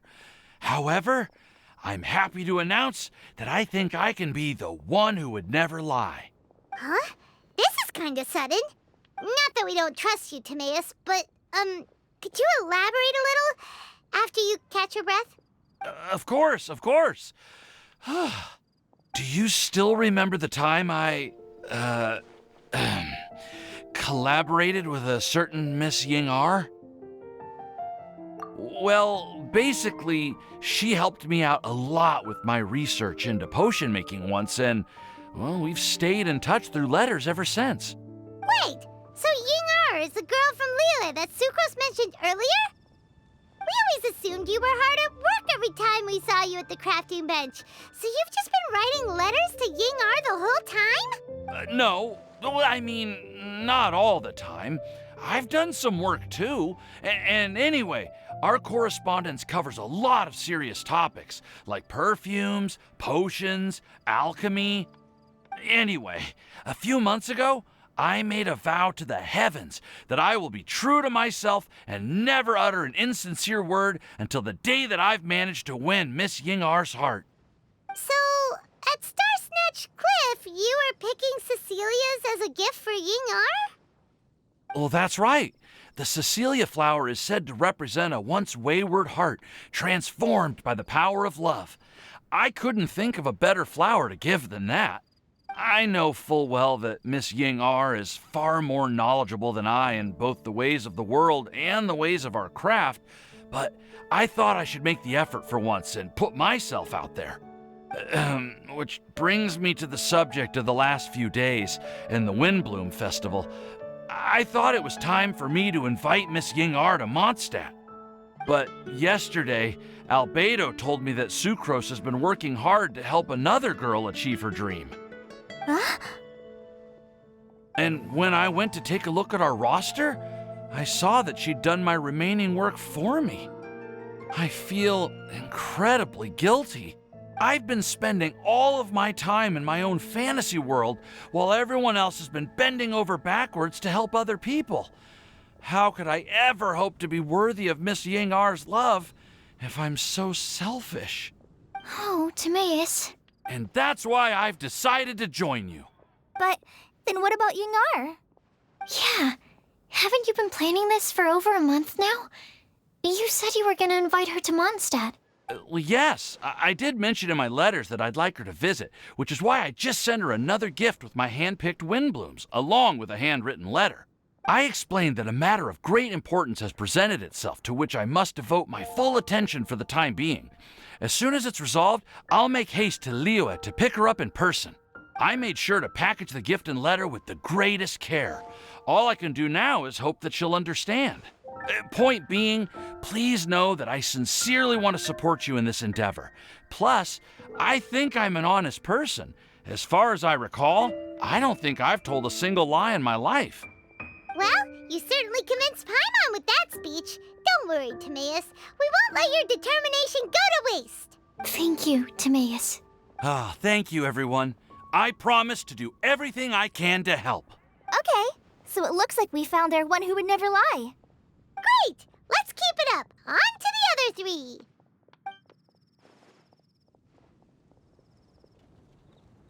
Okay, Paimon will do the honors. Ahem. We have with us here the flower, the guide, the legend, and Timaeus. Huh? Why did you only say Timaeus' name? You should say my name, too. All right. We also have Klee.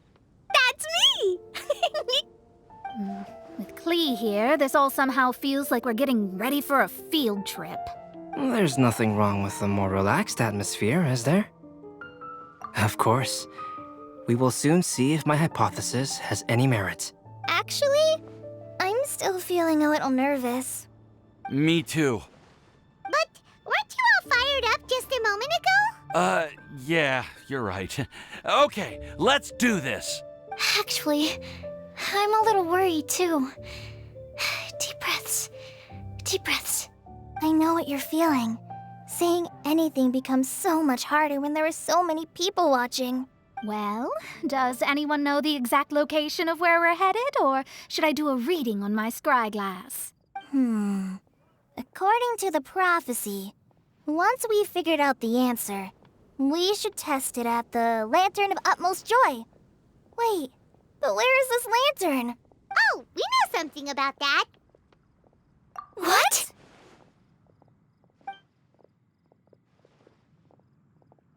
Wow, that's amazing. You really know how to do everything under the sun. Then we'll let you lead the way. This is it. We're off to find the sacred location of the Lantern of Utmost Joy.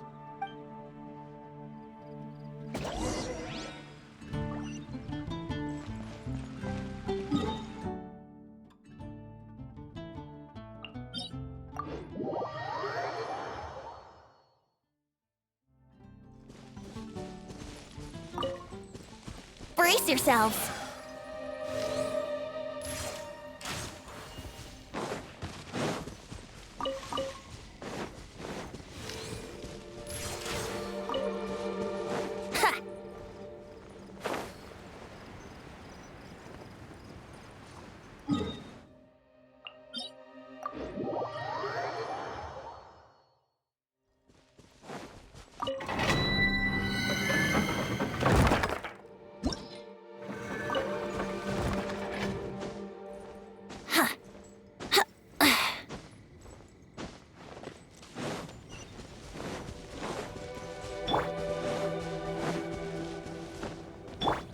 According to the map, it should be somewhere around here.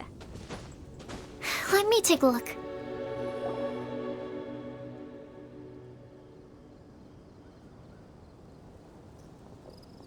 Aww, I don't see any lanterns here. Now that I think about it, the prophecy didn't say anything about what the Lantern of Utmost Joy actually looks like, right? Maybe we've overlooked something? Traveler, are you trying to figure out something else from the paper? Paimon's reading too. Huh? It says to look up. But there's nothing above us. The wind didn't trick us, did it? Place the squirrel on the back of the pointy-eared cat, and a pious puppy will open the doors to show you the way. Huh. Paimon read the whole thing out loud, but nothing's happening. Look! The wind is blowing! What a strong wind current. Let's ride it up and see where it leads us. Huh? We'll have to fly up there? Can someone carry me with them? Here.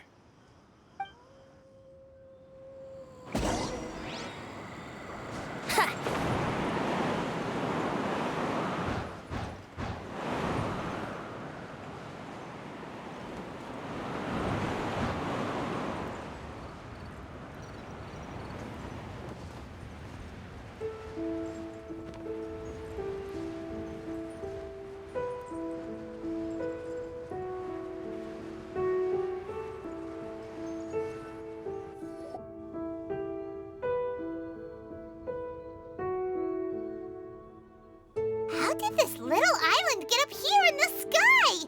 Did somebody make it?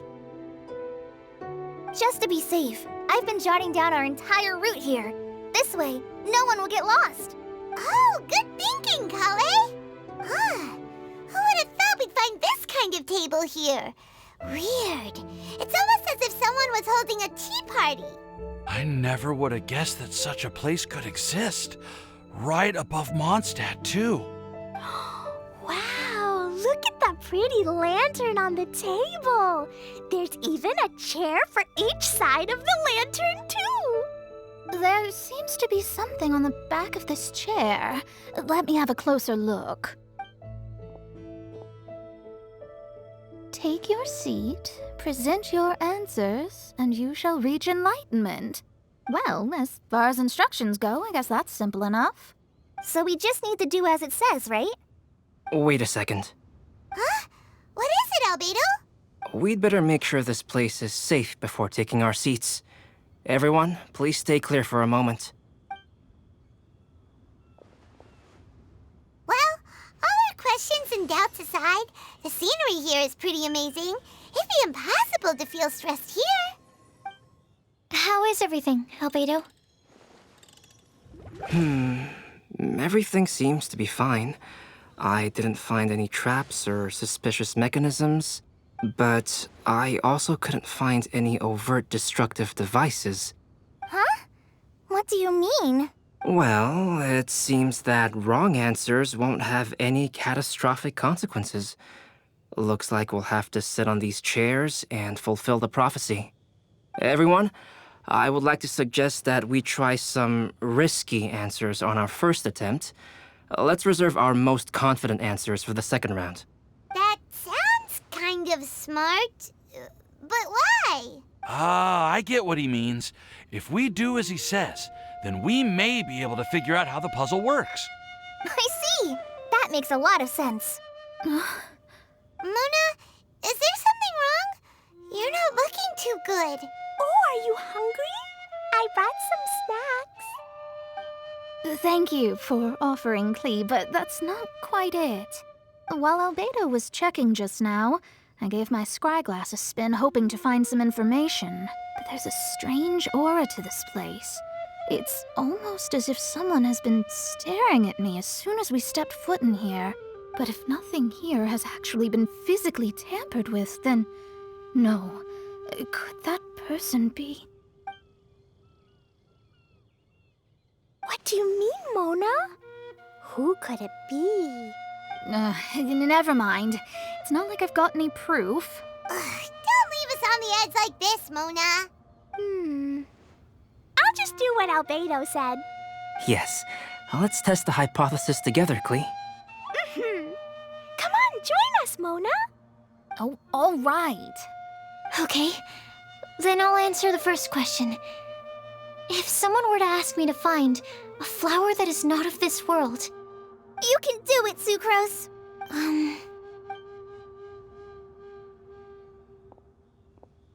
Then I would fetch a tetratanic sweet flower. Alright, I'm up next. My part of the prophecy is to find a guide who will never get lost. Kale, I hope you found your answer. My answer is that I will be that guide. For a long time, I have been guided by others. It's taken me a while, but I finally made it to where I am today. Although I still haven't made a name for myself, and I'm still quite immature, I would still like to put my name forward. Because I would like to become a guide that can help others. I want to help others the same way Amber, Master Tainari, Sino, and everyone else helped me. Now it's my turn to pass on the gift that I've been given. All right, it's up to me to answer the third part. I'll submit myself as one who would never lie. Although I've never really had any other virtues or talents, I'm confident that I've always been an honest person. I'd like to thank everyone, too, for giving me this opportunity to validate myself. And last but not least, I will answer the final part of the prophecy. There's no tale more befitting the title of a legend that never ends than our fates as human beings. Wait! The lantern just lit up! Whoa! All 4 sides of the lantern are glowing! Huh? But... Kale, could I ask you to stand up for a second? Oh, all right.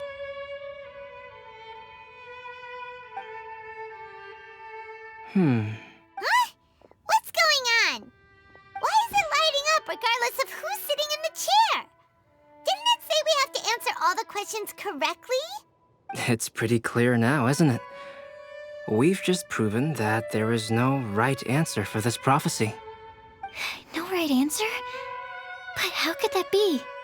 Although the instructions had come from an old and enigmatic prophecy, it is in fact nothing like the ancient mechanism that we had all imagined it to be. I believe the lantern only serves as a simple signal.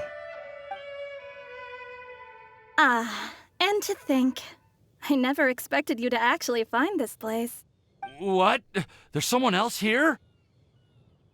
We meet again, traveler. Hey! You're that Outlander we met the other day at Good Hunter! It's all thanks to you that I was able to find this place. Good thing that you were too preoccupied with the prophecy to notice someone tailing you from the shadows. Oh, is that so? Then, why do I spy yet another person following in your shadow? Wait, really? There's no need for pleasantries. You should know I'm here for you. Is it just because I'm a visitor from abroad? I was there when you snuck your way into Marjorie's place. Huh. So you had your eyes on me even then, huh? That was 2 whole weeks ago, you know. It's hard not to notice you when I'm on duty every day. All right. In that case, I'll admit it. I was the person who slipped this prophecy into the storybook. Huh? But why? Then, does that mean this wasn't a real prophecy after all? Don't worry. Even though you probably have plenty of reservations about me, you can be sure that the prophecy is genuine. In fact, many of you here today may have heard the code name of the one who left the prophecy to me. She hailed from an ancient assembly of powerful women, each of whom used a single letter to signify themselves. Who would have guessed? It seems that power was indeed left behind by the old hag after all. Ah, so you're B's student. It's an honor to meet you. I am Scarlet, the successor of Jay. Well, what are you talking about? It's a long story, but I'm not quite sure that I'm the best person to tell it. Since you've all spent so much time and energy trying to decipher this prophecy, you must also be very interested in the secret behind this lantern, no? The lantern has already been lit. Now then, please allow me to disturb your happy peace. Huh. Why did this little thing just light up? How strange. Hello? On the other side of the lantern. Can you hear me over there? Mom? Oh, I hear many youthful voices. Madam, I am Scarlet, the successor of Jay. Oh, since we've last gathered, Jay's successor has already become so reckless and bold. Unbelievable. Wait. Why are you talking just like the old hag? Old hag? Who would dare say that? Is that Mona? Who are you? Who dares imitate my master? And what of imitation and mimicry? It has always been a fool's errand to mimic and learn from humanity. Aunt Alice, I'm here too. Mom, why are you trying to talk like other people? So I see everyone's here. Well then, my warmest greetings, everyone. Miss Alice, why would you... Well, it's been many years since this lantern last lit up. You can't blame me for thinking that one of the old friends from my youth may have decided to catch up again. Huh? Why she sounds so coy all of a sudden? And if I recall correctly, we left this lantern in the care of the Animo Archon Barbados. You must be commended for uncovering an artifact entrusted to the god of wind himself. Tell me, are you sitting around my beloved tea party table? It's a really long table. Oh, so you are. I suppose this means even the Animal Archon has granted you entry to this place. Was all of this Scarlet's doing? Wait. Paimon's completely lost now. So what was this assembly you were talking about earlier? Oh, Miss Alice, would it be all right to leave the explanation of that to you? Well, you should be rewarded for making it all the way up here and activating the lantern. Now then, let me tell you a long and ancient story. Ever heard of the Hexenzirkel? As the spooky name suggests, it's a secret society. Once upon a time, it even challenged the Animal Archon himself. But he replied, "Let us make music, not war, and resolve our conflicts through song." From then on, the mages would only ever convene in the woods, in the skies, or on the edges of cliffs. At these tea parties, they discussed their stories and secrets and resolved their differences, as the tea and cakes bore witness to their pledge never to fight amongst themselves. Yesterday, I snuffed out the life of my beloved. He had grown old and was extremely sick. He loved me dearly, so I took his fate in my hands and ended his pain. I'm raising a son. Of all the children I had, he's the only one left. But I suppose that still makes me a mother. My lifespan is nothing compared to yours, so I wish to leave you with my storybook. Actually, maybe you can pass it on to your children one day. Oh, this looks interesting. Let me scry.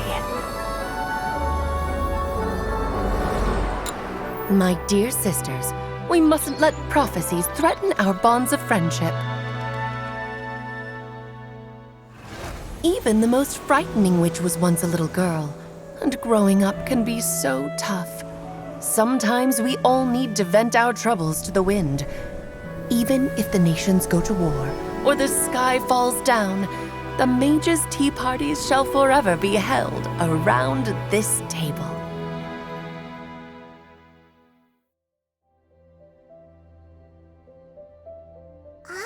So this is where the legendary mages held their meetings.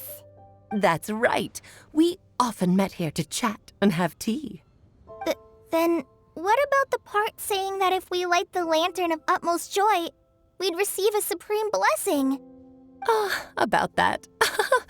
I never expected anyone other than Jay to actually read the full contents of that prophecy. It's a little embarrassing. The truth is, that prophecy was actually just a letter that we sent to Jay as a group the day before her wedding. So it was indeed written by all of you. I must thank you for resisting the urge to immediately reveal the truth to everybody, Albedo. Knowing you, you probably figured out everything the moment you laid eyes on the message. No, it took me a little longer than that. A flower that is not of this world, a guide who will never get lost, one who would never lie, and a legend that never ends. These 4 descriptions signify 4 individual mages. When a member of the organization had to leave the group to spend the rest of her days with her beloved, the other mages would write down this prophecy and send it to her to invite her for a final get-together. A flower that is not of this world signifies, of course, flowers that do not naturally exist in this world. This is the signature of our full name, Rhindaughter, also known as Gold. If there's anyone in this world who could create a flower species that does not yet exist, it would be her. The guide who will never get lost is N, otherwise known as Nicole. You may not have encountered her yet, but she is a truly extraordinary woman who has made this world's direction and order her subject of study. Some of you may be fortunate enough to have already heard her voice.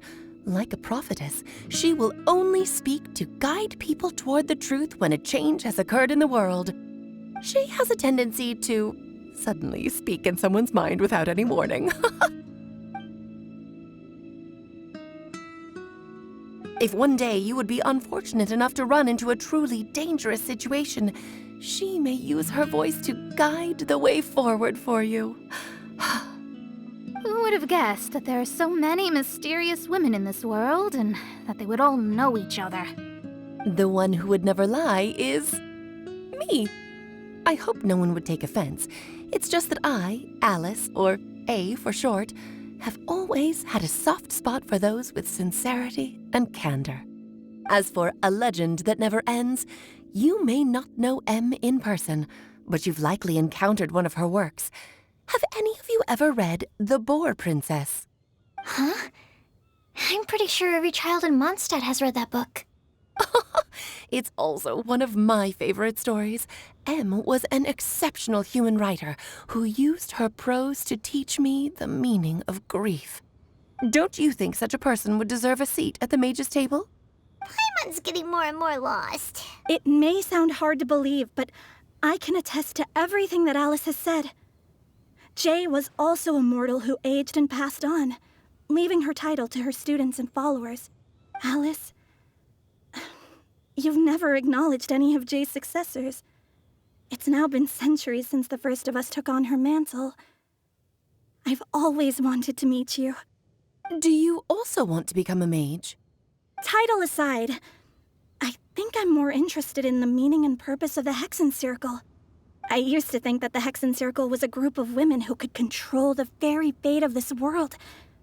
But now, I've seen for myself that besides Jay, many other ordinary people were also among you. Do you think less of us now? No, not at all. My interest has been piqued, and I'm now even more drawn towards the idea of becoming a mage. You're right. I've never acknowledged any of Jay's successors. But you are different. You are much more fascinating than any of your predecessors. Oh, has someone finally piqued Aunt Alice's interest? Now is not a good time, Scarlet, but as soon as I am able, I will seek you out for a meeting. I want you to tell me all about Jay's married life back in her hometown. So the mage who received the prophecy letter from all of you was Jay?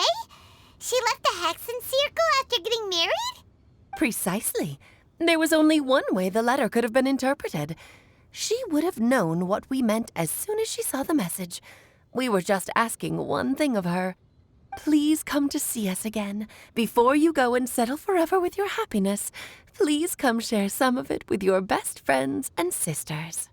So, the Supreme Blessing actually meant... All journeys are fleeting and will eventually come to an end. What will give us the most fulfillment and happiness in the end are those who will greet us at our journey's destination. Dear child, I believe you can also understand what I am talking about.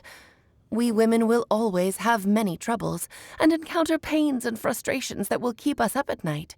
But no matter how hard things may become, we will cross mountains and oceans to see our best friends again. Regardless of how many years have passed or how far the distance may be, as long as we can be with our beloved friends, our hearts will be filled with joy. To us mages, that's what being supremely blessed is all about. I still don't get it, but I do know that all the mages are Mom's best friends. If you ask how I see it, the Hexen Circle is just a group of ladies that I spent my youth with. Anyway, I'll introduce some of the other members to you all later. I still have a few things to attend to, so this will have to do for today. Bye, Mom. Todoko says bye, too. Goodbye, darling, and farewell to all of our other friends as well. I'm sure we'll see each other again. Oh, now that I think of it, isn't it getting close to that time of year? Yes, it's Windblume again, Alice. It's also a special anniversary date. I'm sure you still remember. Yes, I do remember now. It was on this day many, many years ago that Jay tied the knot. Oh, just in time for the Festival of Love and Freedom. Everyone, please enjoy this year's Windblume Festival to the fullest.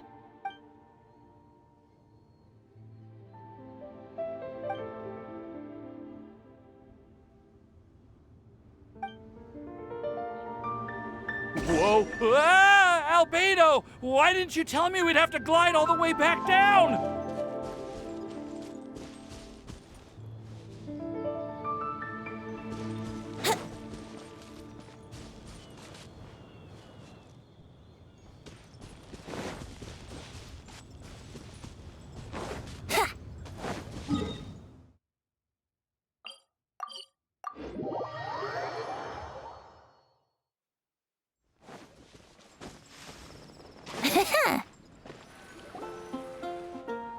Oh. Are you okay, Timaeus? Maybe you'd feel better if you just, let it out. I'm fine. I'm just a little glider sick, that's all. You may want to look into getting your own gliding license when you have the time. It might prove helpful to you. Okay. Sure thing. It sounds like you've still got something on your mind. Why don't you tell us? We're all happy to listen. It's nothing, really. It's just, well, Alice's story was really interesting and romantic. I won't argue about that. But still, the whole thing wasn't quite what I was hoping for. Of course, I didn't actually expect the supreme blessing to be real, but... Don't say that. None of this was your fault, Timaeus. Honestly, it's more on me for having agreed to be the Windblume Festival Special Ambassador. Had I not asked for everyone's help... If anything, it should be my fault for finding that prophecy. Oh, no. I didn't mean to blame the two of you either. I just feel like this whole adventure didn't really end on a high note, and we also didn't really get anything out of it. But I'd say we still learned something new. Well, that aside, Timaeus, you still need to go to Liyue to apologize to Yingar, right? Do you want Kale and I to accompany you? Oh, Miss Yingar. Well, I mean, I just really don't want her to get mad at me. Now that I've come back to my senses, I really don't know what I should do. Hey, you three? You may want to look over there. Huh? Miss Yingar? Oh, so that's Miss Yingar? I've never met her before. Yep, that's her. And she actually came all the way to Mondstadt. I am so sorry, Miss Yingar, but how did you... I mean... Are you so happy just to see me? Of course I am. I'm so happy that, I don't, sorry, I don't know what to say. I was ready to give you a harsh scolding, but now that I've seen you like this, I suppose I could let you off the hook this time. You said you couldn't come to pick me up because of a very important matter, right? Well then, of course I had to come and find you instead. Should we go see how they're doing? Oh, I wouldn't. You'll get hit by a forest boar if you interrupt a couple's romantic conversation. Oh, really? We'll just leave them alone then.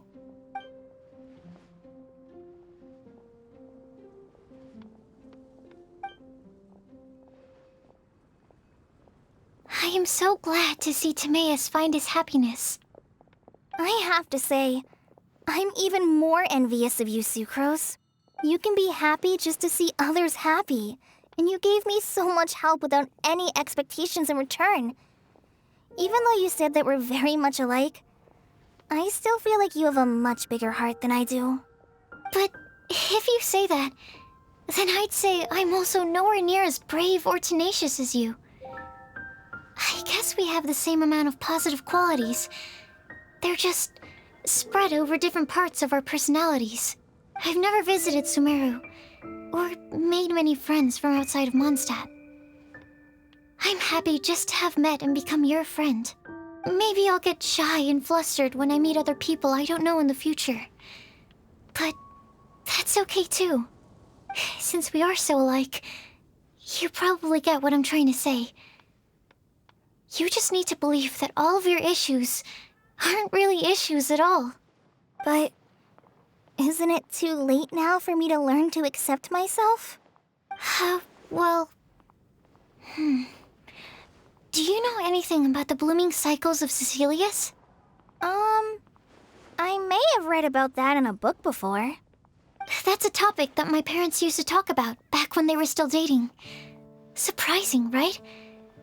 To think that people would talk about that while on a date. My mom brought it up at dinner one time last month. She called my dad the most boring man she knew, and said that he even turned up late to a date once, all with a smile on her face. But she also said that learning is just another part of life. It's never too late to start something, as long as you recognize that it's something good for you to do. Why don't you give it a try, Kale? Okay, I'll try my best. They are really having a great conversation. Paimon can't even find a moment to join in. I nearly forgot. This is for you. This texture. Are these seeds? Yep. I believe I mentioned my sweet flower research to you before. These are the seeds of the sweet flower cultivars that I've worked on. It's nothing too special, but they're the best cultivars that I've made. So, I really hope that you'll like them. They're super sweet and easy to grow and keep.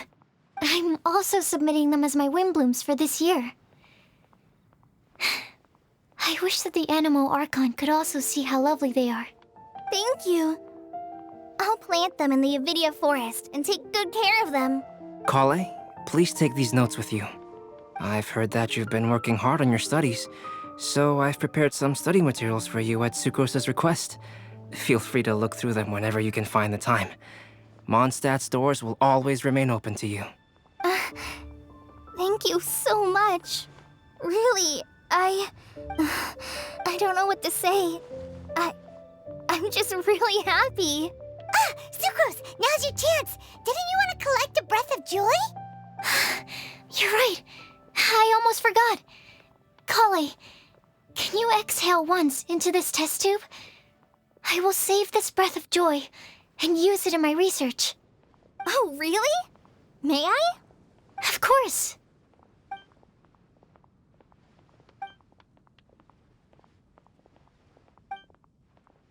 Huh? What was that?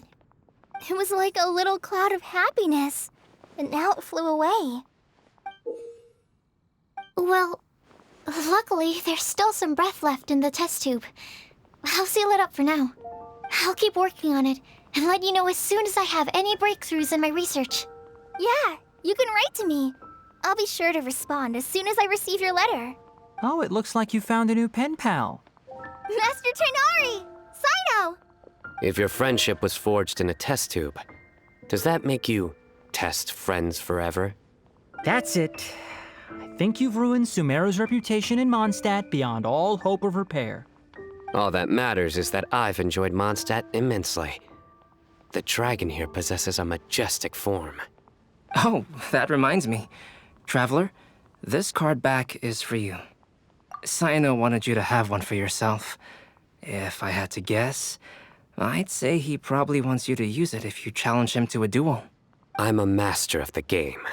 Do you dare challenge me? Can you believe this guy? Huh. Let's knock him off his high horse. Wait! I've got something to give you, too. Huh? Kale has a gift for us? Yeah! I figured I should follow local Mondstadt customs and prepared a few small things themed after the Windblume Festival. I made these bookmarks from Sumeru roses at the hotel. I want to give them to Amber, Master Tainari, and Sino. During Windblume, Mondstadters offer flowers to the people most important to them. You three are family to me. But Tainari said that we're not anything like an academic family. He wouldn't write joint papers with us. Well, in this case, we can consider ourselves as regular siblings. And that should be just fine. I agree. Oh, and here are some Padisara seeds as well. These are for the Traveler, Paimon, and everyone else from Mondstadt. Whoa, are these really for us? So, these your chosen Windblooms? Mm-hmm, one of them. Both Podysauras and Sumeru roses are my Windblooms. Although they're not native to Mondstadt, they are the flowers that can best express my feelings. I want to give them to the people I feel thankful for. To those who I wish to accompany as we greet more seasons and future Windblooms together. The real blessing in life is when you are surrounded by people who you'd miss day and night, and who you'd want to see even if that meant crossing mountains and oceans to do so. I'm so happy to hear you say that. Sucrose, do you see that cloud over there? Huh? Doesn't it look just like your test tube?